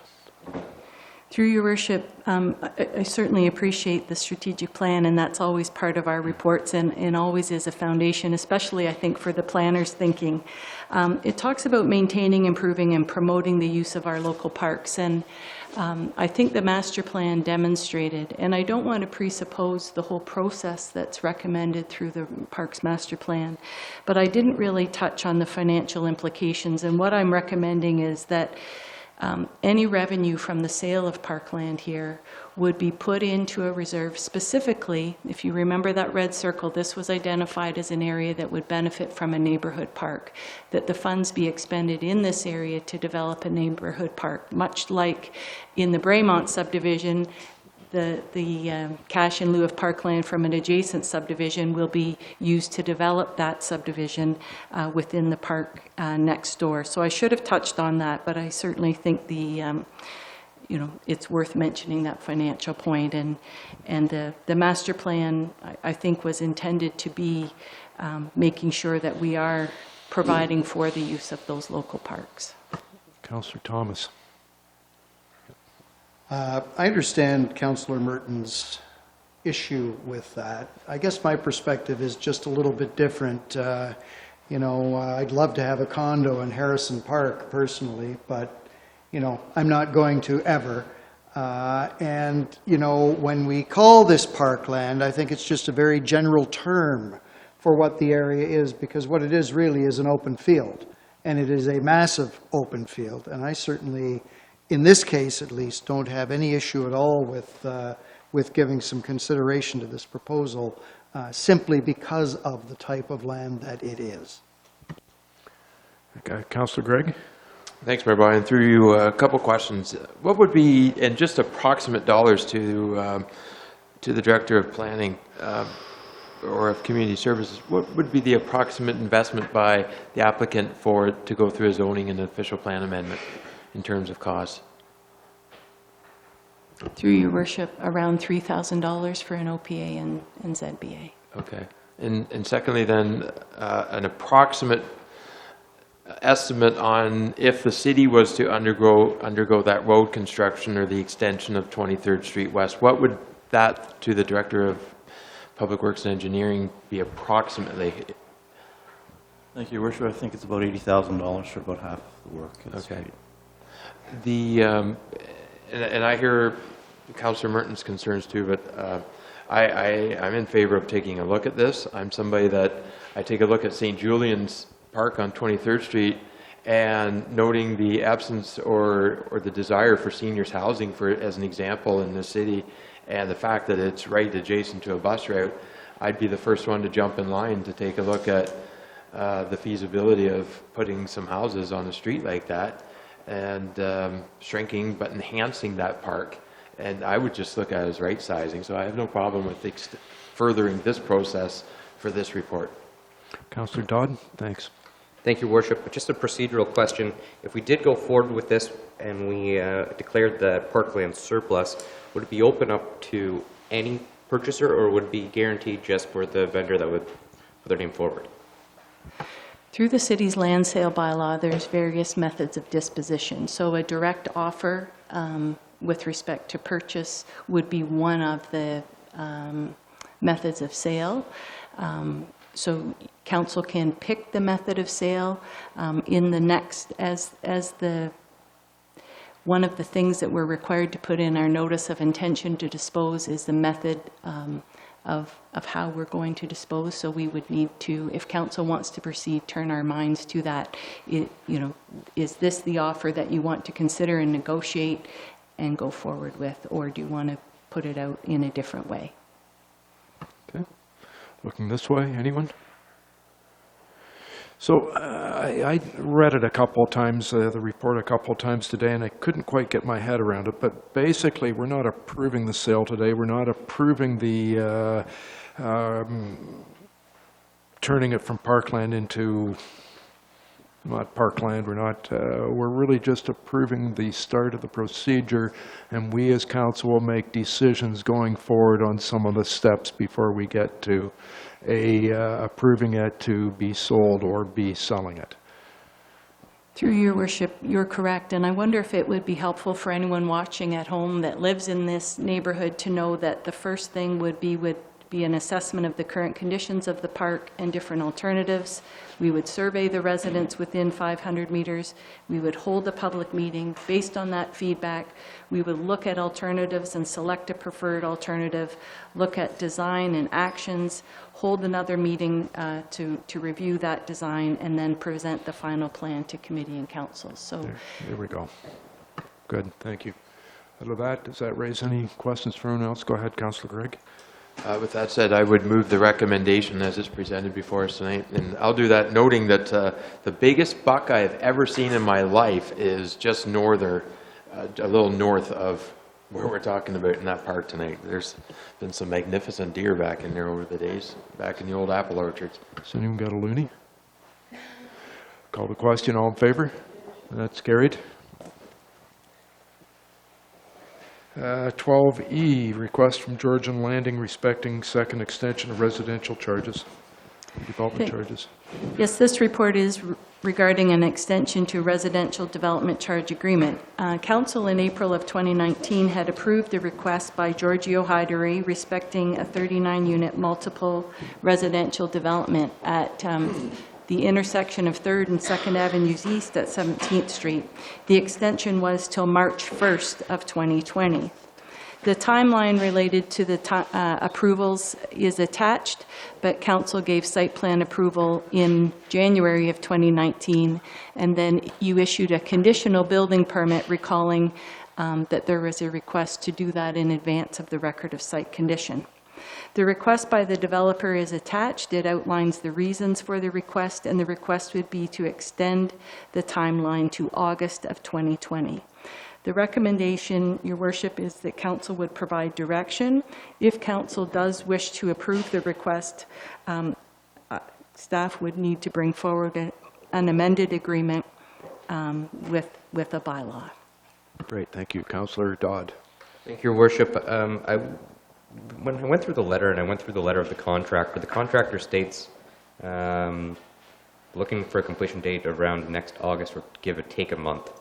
I'm just wondering if we were to go forward, if we should be maybe giving or taking a month an extension, if we're going to go that route, opposed to just saying the end of August.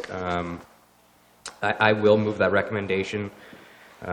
This is one that we all know had some challenges, and I think it's going to be a great addition when we're talking about single resident dwellings for individuals that are going to be on single level, and it's going to be a little bit more affordable. I would move that recommendation with the extension, till maybe end of October instead of give or take August. So like October 31st, 2019? That works for me. 2020. Sorry, yeah. Time's fun when you're having flies, as Kermit the Frog says. Discussions. Other discussions? Councillor Thomas? I wonder if Councillor Dodd would consider a friendly amendment to stipulate that this is in fact the final extension on this project, as we did for the project, I believe, at our last meeting. It's Councillor Dodd. The only thing I would point out was the other ones were at strike 3. This was only at strike 2. Fair enough. How many years do we want to be at this? I'll be... do you know what? I think if we give this, if we have a letter coming from the general contractor stating that this is going to be a time that they can complete it, I don't know. How about this? How about I leave it for now? And if it gets voted down, then we'll add it. Good. So Councillor Dodd's current motion is to extend waiver of residential development charges for this property to October 31st, 2020. Any further discussion? Seeing none, call the question. All in favor? And that is carried. So yeah, the pressure's off. Yeah, please, yes. Sorry, I'll get you to push the button. Thank you, everyone, for allowing me to approach the bench tonight. My name is Richard Patton, and I'm with Georgian Lannings. I just want to explain to you, Giorgio was to be here tonight. He was actually travelling up. He felt ill in the car, and I got a call just to turn up by myself. But I just wanted to let you know he was on the way to the meeting. Great. Thank you. Thank you.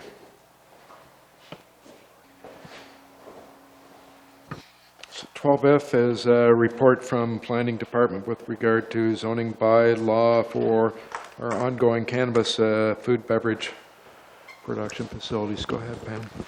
Thank you, Worship. Looking for fun phrases, staff call this zoning amendment crickets and cannabis.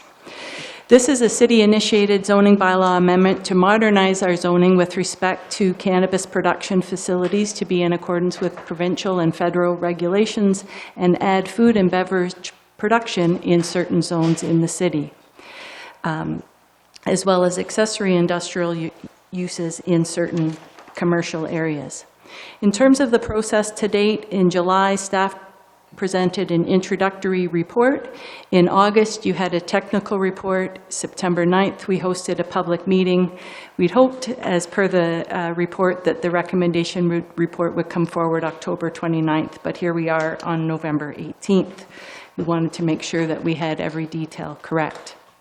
In terms of the provincial policy statement, the proposal supports downtowns and main streets as well as the industrial areas and also ensures land use compatibility by utilizing the D6 guideline in terms of land use compatibility. The proposed zoning is consistent with the provincial policy statement. In terms of the actual amendment, we've added a number of new definitions: air treatment control, food, beverage production facilities, cannabis production, sensitive land use, and accessory industrial. We've taken the term medical marijuana and deleted all references to that in the zoning bylaw. We've added some general provisions. Food and or meat processing plant has been deleted as a prohibited use everywhere. As mentioned, we've removed reference to medical marijuana. We've added a section of regulations on cannabis production facilities. We've added food and beverage production, and then also added special provisions with respect to accessory industrial uses. The C1, which is the downtown commercial, C2, which are those sort of arterial east and west city commercial, as well as the MU, which are the harborfront areas, we've added accessory industrial uses. In M1, M2, and MU, food and beverage production and cannabis production would be permitted in the M1 and M2. After Council's discussion on the technical report, we spent a lot of time considering the issue of land use compatibility. We looked at issues in other municipalities, most of those related to cannabis production in greenhouse facilities, and that would not be prohibited or permitted in our zoning bylaw. We've also used the MOE D6 guidelines to establish a 70-meter setback from food and beverage production facilities in the industrial areas and cannabis production facilities to a sensitive land use.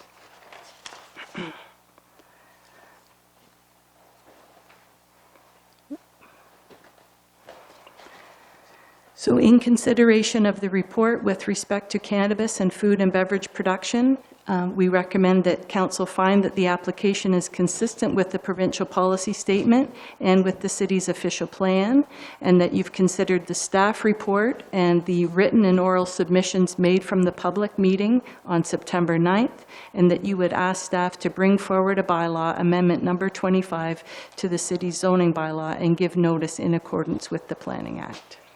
Great, thank you. Councillor Hamlick? I would move the recommendation, Your Worship. Thank you. Any questions, discussion? Seeing none, call the question. All in favor?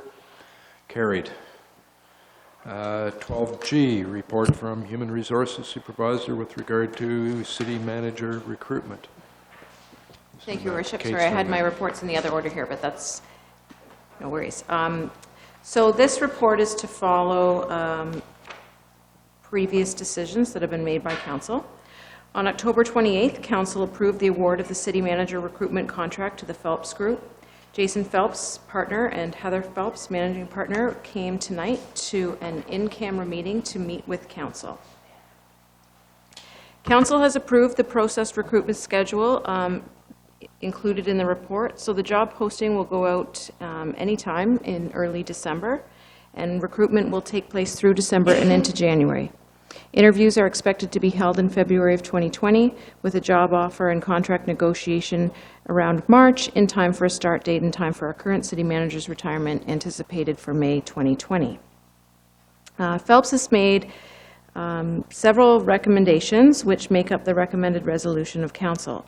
In efforts to stay with the proposed timelines and upon consultation, staff are making the recommendations above to move through the recruitment section more efficiently and effectively. They're recommending that all of Mayor and Council participate as the selection committee for the hiring of the city manager rather than a subgroup of Council. This will ensure all members of Council have equal input and representation in hiring of the city manager. They're recommending that the clerk delegate her authority to a third party to take minutes during the long list screening and interview meetings of Council. This will avoid potential personal conflicts with prospective candidates. Directing the Human Resources Manager to act as the point of contact with Phelps Group to coordinate and communicate required information to Council will allow for the ease of process efficiency and ensure compliance with the Municipal Act and HR-related legislation. And finally, this next one may not be as relevant now that I do believe that the consultant is planning to return on to December 2nd, but delegating the authority to a member of Council to approve the job description and job posting after input from Mayor and Council are identified.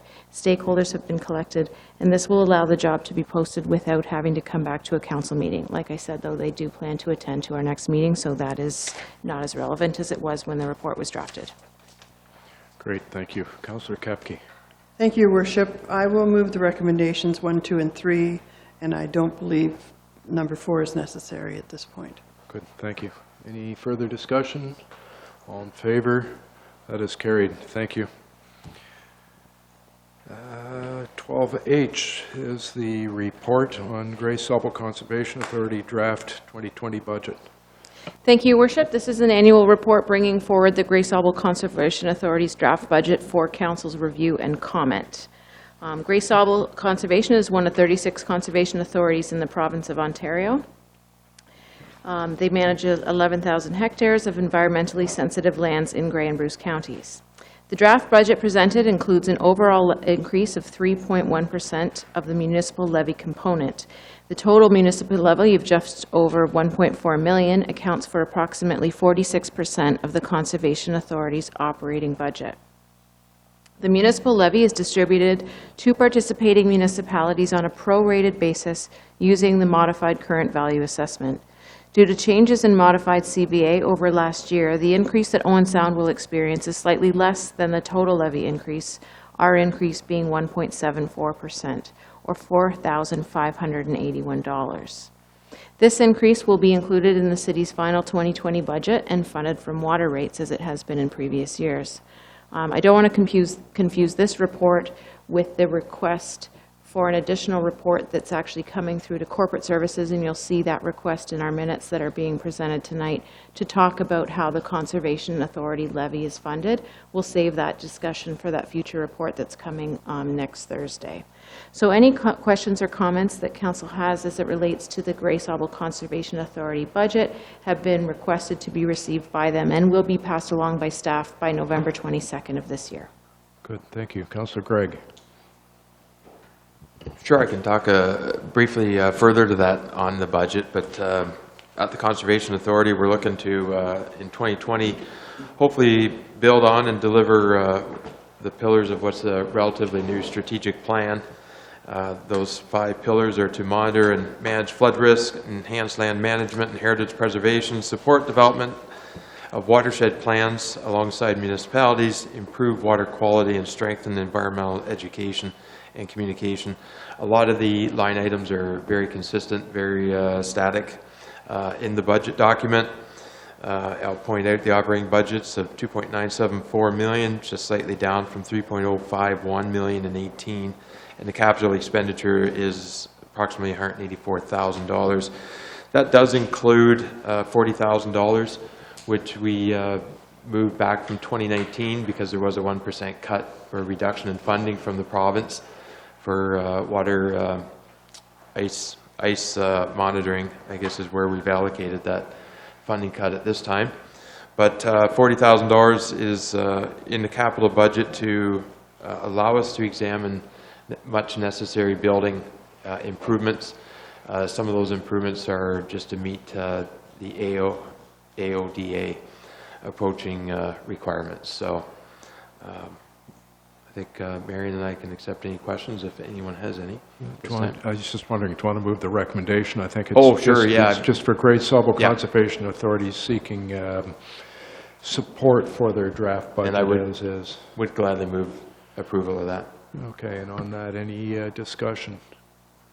Seeing none, all in favor? That's carried. Thanks for the extra information. That helps. 12I, Deputy Mayor O'Leary. Thank you, Worship. Just have one item. The County of Grey has a new homelessness plan in place, and rather than me explain it to council, Mayor Body has authorized me to invite the Director of Housing, Anne Marie Shaw, to our next council meeting to do a presentation. So hopefully that'll, I haven't heard back yet, but hopefully that'll take place. Our alternate county councillor was Councillor Thomas, and he was pinch hitting for the mayor on Thursday, and I think you had something to add too. Thanks, Deputy Mayor O'Leary. I was surprised it wasn't on the agenda, but there was a discussion about Grey Gables at County Council on Thursday, so I got a real earful about this project, and I wanted to share tonight with the taxpayers of Owen Sound specifically what's going on there. Now, I know that the Deputy Mayor and the Mayor have voted against the direction which has been chosen by the County Council. The present facility at Grey Gables has 66 beds, which lose approximately $18,000 per bed every year. And that's $1.2 million a year Grey Gables is presently losing, every single year. In addition, the facility is chronically understaffed. They cannot find people to work at the facility. So what has the council decided to do? Double the size of Grey Gables in order to find efficiencies. Somehow this won't double the annual losses, and the staff will suddenly appear from nowhere, which is where they are now, by the way, to solve the chronic labor shortage. This is like somebody suggesting that we double the size of one of our facilities, which loses around $500,000 a year, because the larger one wouldn't lose $1 million a year, only $750,000. And what a bargain that would be. Your Worship and Council, the county is about to commit taxpayers to a critical mistake that our grandchildren and their grandchildren will be forced to pay for. This plan is foolish and doesn't have the support of county staff, who quite rightly continue to point out that this will be a financial white elephant for Grey County. And we are taxpayers in Grey County, ladies and gentlemen. So I'd like to make a motion tonight that the mayor send a letter to MPP Bill Walker expressing in the strongest possible terms the City of Owen Sound's opposition to this plan, and I'd like to have that circulated to all other Grey County municipalities. And Your Worship, I'd like a recorded vote on that motion, please. Thank you. Discussion? Councillor Gregg? Thanks, Mayor Body. I guess I'll go first. I guess the subject first popped up about 3 years ago, in the last term of council, perhaps 2016, 17. I think County Council had been working on the cost of long-term care for several months or several years, and there was a committee that was put together, and what they're looking at is just to fill in the blanks. The other one, Rockwood Terrace at Durham, is a B or a C category in classification, and it has to come up to A, so it has to be done. Grey Gables is at an A right now, and we're trying to figure out how to solve the costs, et cetera. I look back about to that period of time when this really became heated at County Council, and you can agree with it or disagree with it. That's your prerogative. But I was approached by a former MPP with some information on it. You know, would you make a motion at council? I want you to make a motion. I want you to discuss it. We had a heavy council agenda on that Monday night, and I said, there's no way I'm going to indulge myself with a further 900 pages of background reading so that I can pretend to become knowledgeable on this matter, so that there would be then 3 of us at the time, because 2 of them are on the county and they've been open to the information along the whole process. I said, that doesn't gain anything, that there's 3 people now that would maybe have, perhaps me having an idea of the subject matter. So I said, I'm not going to do that. I'm kind of troubled. I thought I was kind of perplexed as to at what point would it be a point of order, because back in January, direction was provided from the county council, and whether you agree with it or disagree with it, direction was provided to staff, and that direction was not, to my knowledge, acted upon. There was direction... That's not accurate. Okay. Sorry, that's not accurate. And then there was direction again in October provided that seemingly then... So when I read the newspaper last week about the information, I thought, I was kind of surprised. I thought, and again, whether you agree with it or disagree with it, it's the county acting in the best interests of the county, because you have to wear your upper hat, not your Owen Sound hat. You're representing, but you wear the upper tier hat at that level. So I just don't think it's, unless we are provided more information to make an informed decision on this, I think a motion such as that is very premature. Thank you. Go ahead, Carol. Through your worship, I just need a little clarification around the procedure at this point in time. My understanding is we're receiving a report, and that's the function of this agenda item. And I'm uncertain at this point about the need for a motion around a decision that's been made at County Council. So could I have some procedural clarification, please? Yeah, we're looking at each other going, huh, what? It potentially should be a notice of motion, should it not? Well, the Grey County Council update is listed on the agenda, so it is providing notice to the public that there will be an update on what happened at council, which is what has taken place. Okay. But it is at the discretion of council if the majority wishes to have it as a notice of motion. Thank you. That answer? Others? Comments?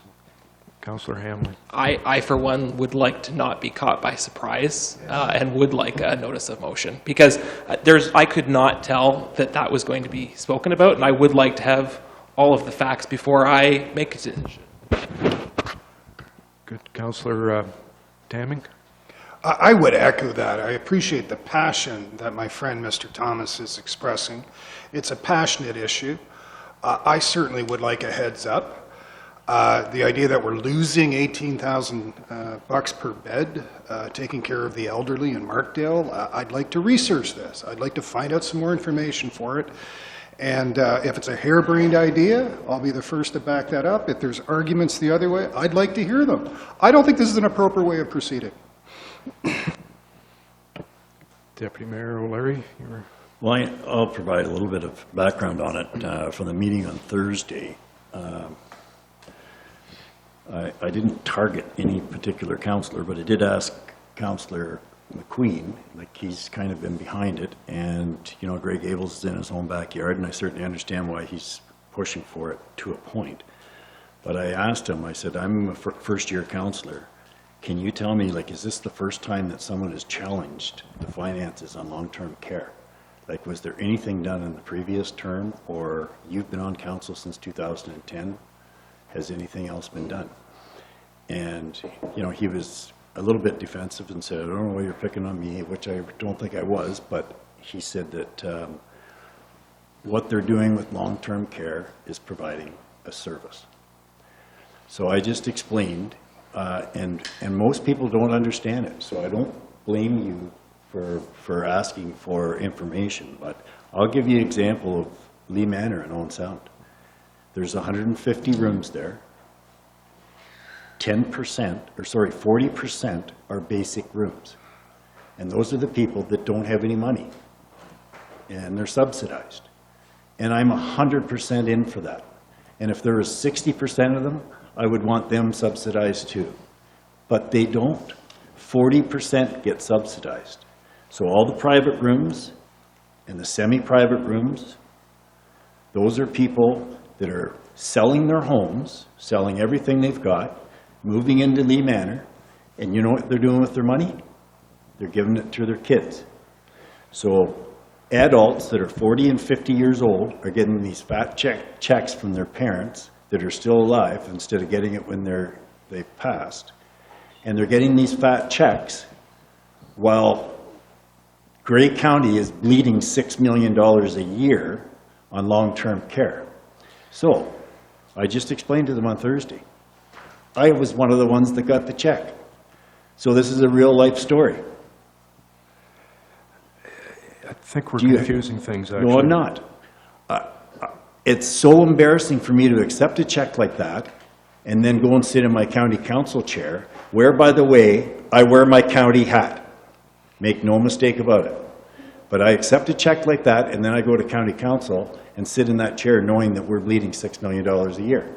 So all I'm saying is, you know, we have to stop catering to the private and semi-private people that have all kinds of money, and we continue to subsidize them.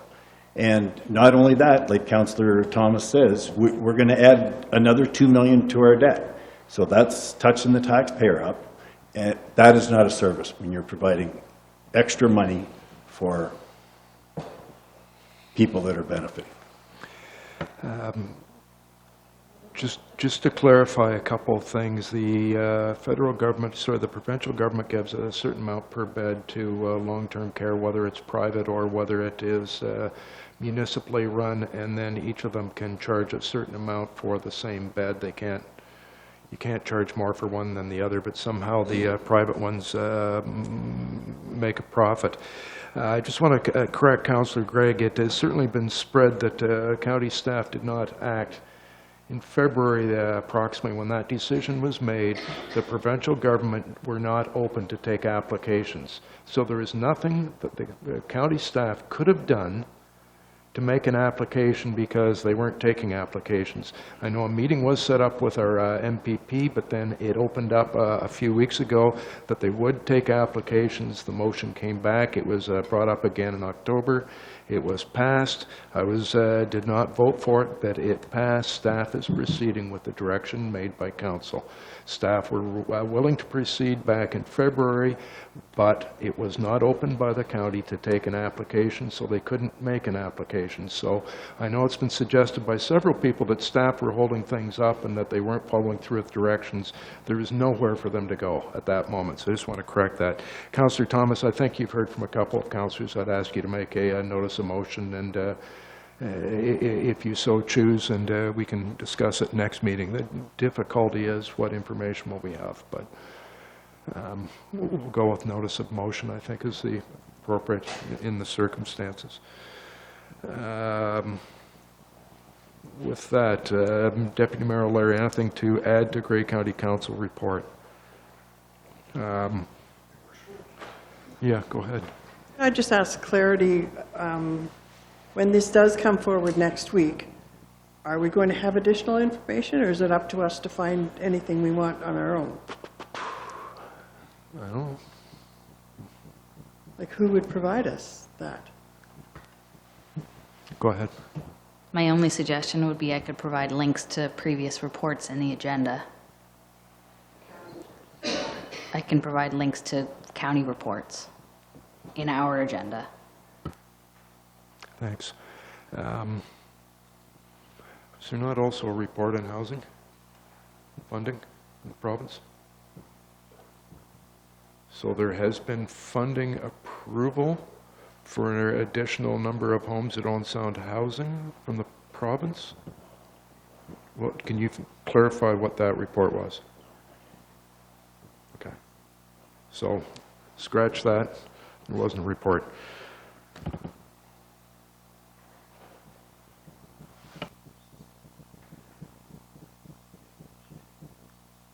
Okay, it was just the homelessness report, sorry. I had had some correspondence before, and I wasn't sure, and then Councillor Thomas would have done the reading for me. Okay, with that, we have the verbal oral report from Deputy Mayor. We don't have to. Do we approve that? No, okay. Consent agenda, number 13. Go ahead. Moved by myself that City Council receives item... Oh.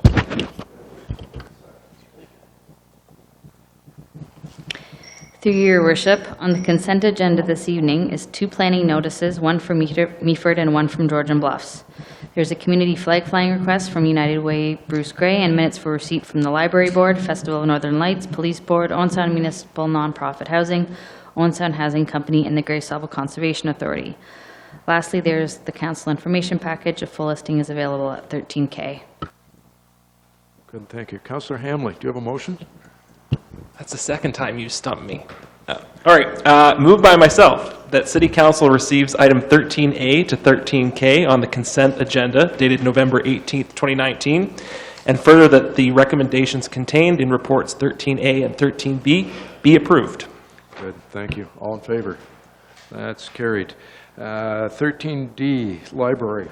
Councillor Thomas, anything to report? Not much, Your Worship. It was a business-as-usual meeting, but I will report that the Japanese maple has returned to the library. It was removed while work was going on in the pit. Lots of people probably noticed the inconvenience of First Avenue West being blocked off in front of the library there in the late summer, and that was so that the pit that services the windows to the auditorium could be completely rebuilt. And all that work is completed now, and it looks fantastic. Good, thank you. Anything to report on Festival of Northern Lights from October? No, sir. Councillor Kepke, anything to report from Owen Sound Police Services from June and September? Do I not have Conservation Authority first? If you want, but no. No? Okay. So You know what, go ahead. Like, I don't care which order we go in, but it's not... Police Services first, then. Yeah. June 26th meeting, a transition committee is working on a new process when dealing with mental health patients that are taken to hospital, which has reduced the requirement time for police officers to be there from 3 to 5 hours to 30 minutes. Auxiliary members provided 224 hours of service in the month of May, and it was noted that police services are unable to provide a lot of the programs they do without auxiliary support. 84 hours of training took place and 141 calls for service were answered, with the busiest times being Wednesday to Saturday between 3 p.m. and 1 a.m. Crime Stoppers presented a request for funding support, noting that 237 tips were processed in 2018. Police Services minutes for September 25th. A presentation was received on community policing from Inspector Bishop, noting visibility is important in being a deterrent to crime and safety. Other topics reviewed were technology adoption, leverage of community resources, increased revenue generation, contracting out of services, civilianization, enhanced use of volunteers, auxiliary model, proactive approach to discipline, call diversions, cultural change, amalgamation, and evidence-based policing. Auxiliary members provided 464 hours of service in September. Jason Cranny, the Civilian Communications Officer, is on board, and various community events he attended were identified. A petition on speeding vehicles on 14th Street West in the 400 and 500 blocks was presented, and police services in the city are working on issues to assist with speeding in this and other areas of the city. 1,507 calls were responded to in July, and 1,598 were responded to in August, with response time being just over 5 minutes and 6 minutes respectively. Police services are reviewing their taxi bylaw to include pedicabs and drivers for hire. Court security costs are showing higher in the financial statements due to the extended hours of operation that the provincial court building is open. That's it for police services. Good, thanks. Do you want to do conservation? We'll jump down. Thank you, Your Worship, I will. GSCA endorsed a project entitled Positively Green 100+ Priority Projects to Enhance Our Green Belt, which focus is to increase biodiversity and improve habitats, protect and improve water quality and groundwater, and advance the use of green infrastructure by municipalities as a climate mitigation and adaptation tool, particularly managing stormwater and flooding. Board training consisted of GSCA's approach to asset management. GSCA has infrastructure and capital assets that value just over $55 million, which includes, just under $55 million, which includes trails, roads, dam, parking lots, buildings, bridges, monitoring tools, vehicles, equipment, and land. Following a meeting of the joint boards of GSCA and SVCA, it was determined that each would seek their own general manager, CAO position, and that both would look further at shared services along with regular joint meetings of the two boards. GSCA has undertaken an RFP for a proposal for corporate image design and strategy and training, and the company selected at the October meeting was eSolutions Group. GSCA has been involved in the National Disaster Mitigation Program Intake 4 and 5 and the Municipal Climate Innovation Program, which involves creations of a City of Owen Sound adaptation plan. Report was provided on staff leadership discussions regarding priorities, Bill 108, and provincial funding changes, and meetings have been held with senior municipal staff in the watershed. Initial discussions regarding the 2020 budget took place, and that was it for those meetings, Your Worship. Good, thank you. Questions for Councillor Kepke? Seeing none. 13 GHI, our housing company or corporation. Nothing to add to the reports. Good, thank you. Go ahead. If I could right now, out of the information package, could I pull an item? Sure, that's Which is correspondence, you mean? Yeah. If I could do that item L and speak to that. It's a motion made and passed at Grace Isle Conservation Authority.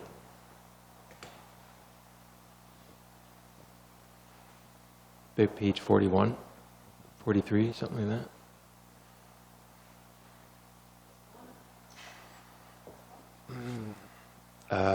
No, I don't believe so. It's near the bottom. It's page 41 on my, that's it. If I could just speak to this item here. Last council meeting, there was similar correspondence moved by Grey Highlands, and I had asked for it to be pulled and put on the agenda of community services for discussion. This is muchly the same here in terms of subject matter. In fact, this is a little better, resulting from the last board meeting. But I would ask for support of council. Our concern at the Conservation Authority is, in a letter that was provided from the province, that supporting programs and services be wound down without any sort of definition as to, or understanding as to what we do there. They provide very little funding, whereas these programs and services do support us in being able to execute our mandate at a lower cost to municipalities, because some of the functions that the Conservation Authority does without such revenues coming from parking, for example, at our sites. I happen to be somebody that believes that if you're traveling from Toronto and you're going to Bruce's Caves or Inglis Falls, you're using our resources. I think it's a benefit to the local taxpayer that you pay, and at the Conservation Authority, we raise approximately $50,000 a year in fees from parking to offset costs. There's also forest management is another one that jumps out at me. It's not a core mandate service. However, it is a service that the Conservation Authority provides that without it, we would be going back to our member municipalities asking for more money and ultimately coming from the taxpayer to fund these. So this was passed unanimously. And I would welcome any discussion on it, but I'd ask for support of council on forwarding this resolution to our MPP Bill Walker, Minister Urick, Conservation Ontario, and the member municipalities within Grey Sauble. So did you say this is coming through committee as well? I think this is a better letter than the one that we had 2 weeks ago, which was correspondence from Grey Highlands. This speaks to the same subject matter and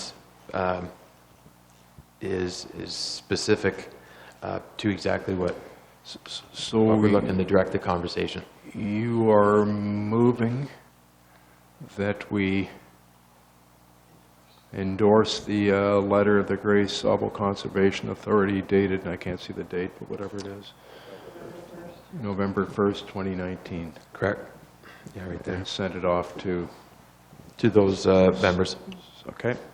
Further discussion? Councillor Tamming? Just a few months ago, there was a representative here from Grey Sauble. I love everything they do. I have no issues with Grey Sauble. But there was a plea to us to support some sort of motion against Queen's Park, not to do a 1% cut. That's basically what it was. And I know I was quite vocal about that. Elections have consequences, and everybody's saying, don't gore my ox even by $100. And I think this is more of the same. I think it's fair for the province to identify core mandates, and I will not be supporting this request. Councillor Kepke? I think the issue is the province is not identifying what the core programs are.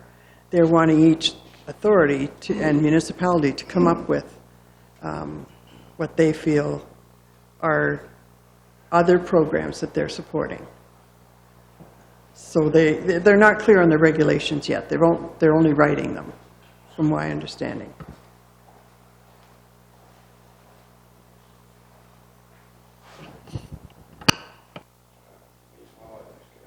Meanwhile, Councillor Hamley had his hand up. I'll maybe come back to Councillor Kepke and Tamming in a second there. Just for Councillor Tamming's benefit, I think what this is for is the Conservation Authority has some programs that make it money. And what the province has said, because their directive is unclear, that you have to wind those programs down. So if that's the case, then the Conservation Authority is going to be losing money. It may say that, but I'm reading the last clause of this motion, namely that the Minister of the Environment, Parks, utilize the Conservation Authorities Act and regulations to ensure that all programs and projects of the authority that are consistent with the objects of the authority are to be considered core programs. So we're basically asking Queen's Park to deem something, and so it goes beyond what you're just saying, with all respect, Mr. Hamley. We're trying to fetter the discretion to identify what a core program is, and I just think that's the bailiwick of Queen's Park, not us. Councillor Kepke, anything to add? Going back that way, Councillor Gregg. Well, the core mandate items really have been identified down to water monitoring, land management, which includes proper planning, hazard land planning, and drinking water source protection, which right now drinking water source protection is funded by the province at about $186,000, I think it is, and it costs us about $205,000 maybe to execute the program. Without some of what I'm asking here is without some of those supplementing programs that the Conservation Authority does, the costs alone of those core mandates is going to have us coming back to our municipalities asking for more money. That's the problem. That's where we're going to be injurious to the local taxpayer. We have programs right now that offset those. The province doesn't necessarily understand what we do that's a benefit. And we're, as members of the Conservation Authority, telling council it is a financial benefit currently what we're doing to offset potential costs to the taxpayer locally. Good, thank you. So with that, I think we've had it explained well enough, and we can either vote for it or not. Anything you had to add to it, or go? The only thing I'd like to add is we're asking the minister to give clear direction on what is considered to be mandatory and non-mandatory, and how these programs would be funded in the future. Currently, the non-mandatory programs we're sort of self-funding and looking for ways to generate funds to cover those programs. So we're basically asking the minister to identify those. Okay, so I'm going to call the question. All in favor? And opposed? So that is 2 opposed. That is carried. Thank you. Down to 14. No, I think we voted for everything else, didn't we? Yeah, we're in good shape. Okay, 14A, Minutes of Accessibility Advisory Committee. Got those, Carol? Go ahead. Through you, Your Worship. At this meeting, the Accessibility Committee received the report from the Supervisor of Environmental Services in response to queries regarding concerns relating to city transit. The committee reviewed the site plan proposal for the Bremont-Treffler Creek residential subdivision presented by the community planner. The committee requested that prior to the development of these lands, they review and comment on the details of the site plan approval applications applying to the multi-unit residential block 62 to 64. I move that the minutes of the Accessibility Advisory Committee of October 28, 2019 be received and the recommendations contained be approved. Good, thank you. Discussion, questions? Seeing none, all in favor? That is carried. Thank you. 14B, Corporate Services, October 24th. Thank you, Your Worship. I'll go real quick here. We received both a presentation and a report similar to what was presented today on the electronic document and records management system. So at committee, we did recommend to City Council that they approve such policy. We next looked at a housekeeping issue regarding City Hall and the land title. Following that, we received a presentation regarding our asset management update. As we're all aware, we have been committed during our capital budgets to have a 1% increase on our asset infrastructure deficit. So this goes towards that, how we budget that. If a roof needs to be done, what's the longevity of the roof? How do we put money away today to make sure that when the longevity is over or the roof is needs to be changed, that we have the funds there already? We received a report from the manager of information technology regarding downtown Wi-Fi. This was just an information report for something that's coming to capital budget later this week regarding Wi-Fi in the downtown core. And then we've received a report from the manager of purchasing regarding tenders and proposals that were between the price tag of $50,000 and $249,000. There were 6 awarded tenders. During that process that were being pre-approved by staff was our replacement of a fleet vehicle, supply of granular material, the development charge study, campground security. We also had a notice of motion from Councillor Gregg, which has already been touched on, and this is regarding conservation funding and the method that how it is funded. With that, Your Worship, I would move approval of those recommendations. Good, thank you. Any questions? Seeing none. Call the question. All in favor? That's carried. So the last 2, I guess, are Tom Thompson, Art Gallery. Councillor Thomas. Thanks, Your Worship. Not a lot on the first set of minutes, as pretty much everything that was discussed at that meeting has already happened, including the opening of our new exhibition, Footprints in Time, which I would encourage people to go see if they haven't seen it yet. It has been extended now into February of 2020 as a hanging exhibit. So I would move those minutes. Good. And all in favor? That is carried. And the second set of minutes, again, business as usual. The one thing I will draw council's attention to is, as a part of the Footprints in Time exhibit, a fundraising calendar was created by the Tom, featuring paintings from the exhibit. It's available for $20, and all the money raised through the sale of that calendar is going to children's programming in the gallery. So I would encourage everyone to get out and pick up their copy just in time to give for Christmas. I think it's a 14-month, 15-month calendar starting now. Something Covers like right that. through. You don't even have to wait for Christmas to And put you it can up. keep it afterwards because it's got pretty pictures. It's got very pretty pictures. I'd move those minutes, Your Worship. All in favor? That's carried. Thank you. Number 15, motions for which notice was previously given. We've got nothing. Discussion of additional business. I think it was Councillor Dodd. Thank you, Your Worship. I just wanted to give one final call for the Young Professionals Network event that is happening this Thursday, November 21st from 7 p.m. until 10 p.m. at Grey Roots Museum. Once again, this is an event that's held for individuals between the ages of 20 to 40. It's a free event. It's a good way just to see some other professionals within the community. Don't necessarily need to be a professional. You could be someone who's looking just to network. You could be someone who's looking for a new employment opportunity. But it's a great way to meet some new people around your own age group and have that discussion. This time we're doing something a little bit different. Every time we do have a meeting, we try to do something a little bit different just to try different ideas. One of the things that came back in suggestions was doing sort of almost like a speed dating networking. Basically, you go in for a 2-minute round table with 3 other individuals, and you have a little conversation quick, and then bell rings and you're moving off to the next table. So that's only if you're interested in that. There's also going to be the general open concept for the networking as well, that just for individuals to network on their own. But it was just something that some individuals felt they wanted to have a little more of a structured side of that as well. So that is a free event this Thursday, November 21st, 7 p.m. till 10 p.m. And Mayor Boddy, I hope you will allow me to just do one last plug here before it's your turn. Kiwanis Christmas trees, they go on sale this Saturday, November 23rd till December 22nd, 10 a.m. this Saturday. Christmas trees on sale at the bowling alley lot. Thank you. Where? The bowling alley. Bowling alley.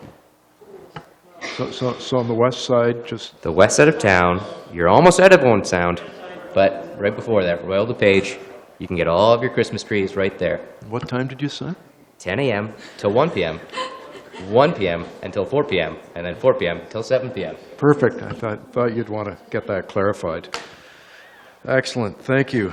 I want to thank the Owen Sound Legion, I think it's Branch 6, for organizing Remembrance Day ceremonies, etc., and the parade, and they look after it so well year after year, and keep the memory and appreciation for those who have served for our country and in other countries.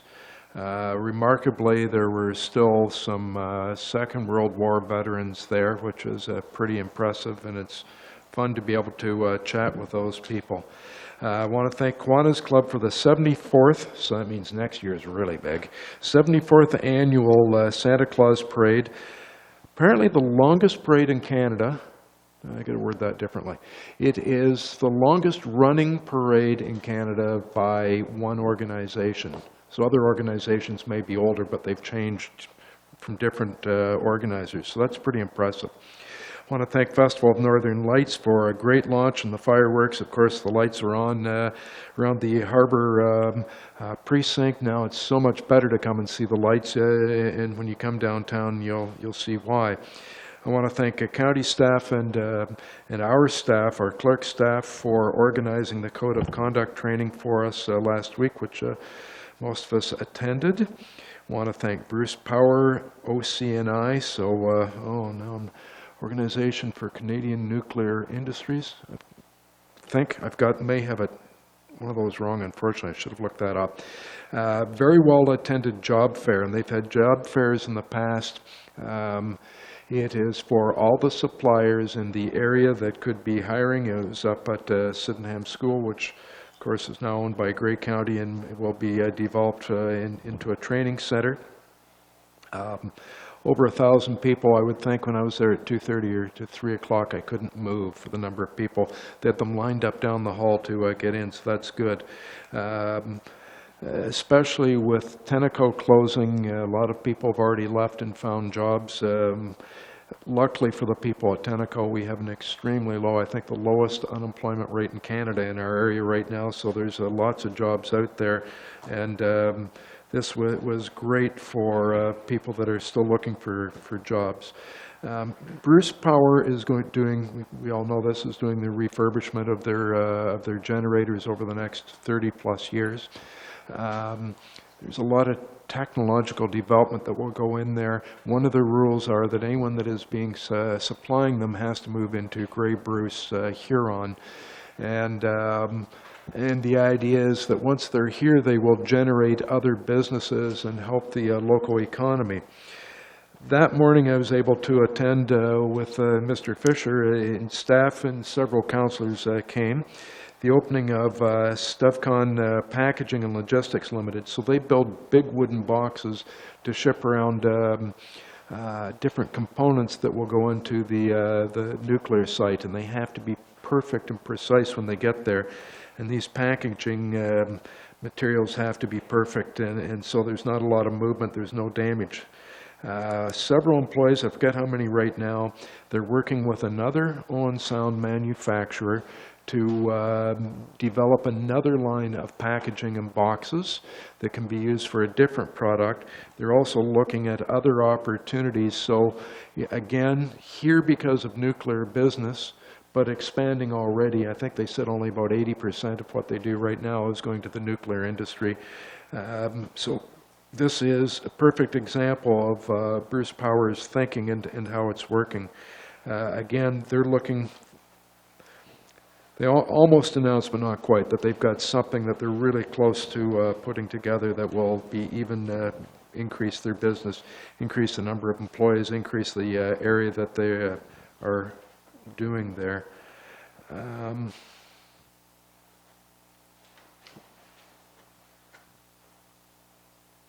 Again, signage for downtown I think is really amazing. I already thanked Brent, but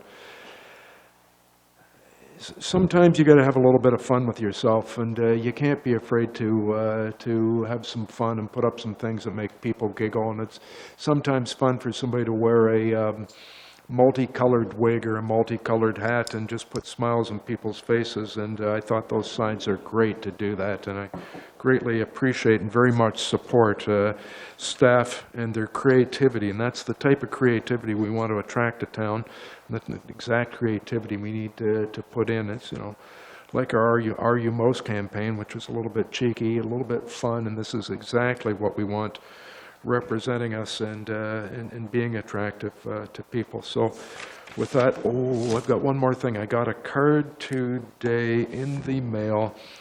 On Wednesday, December 11th, 6 to 6:30, there will be a presentation at Meaford and St. Vincent Community Center Auditorium, which is at 151 Collingwood Street, Meaford, on the TC Energy proposed pumping storage project. Outside of our jurisdiction, but I received that and passing along while the microphone's on, so that if people want to go on Wednesday, December 11th at 6 p.m., they can go and drop in and get information on that proposed pumping storage project. Also, our winter guide is here. For Owen Sound, lots of colors,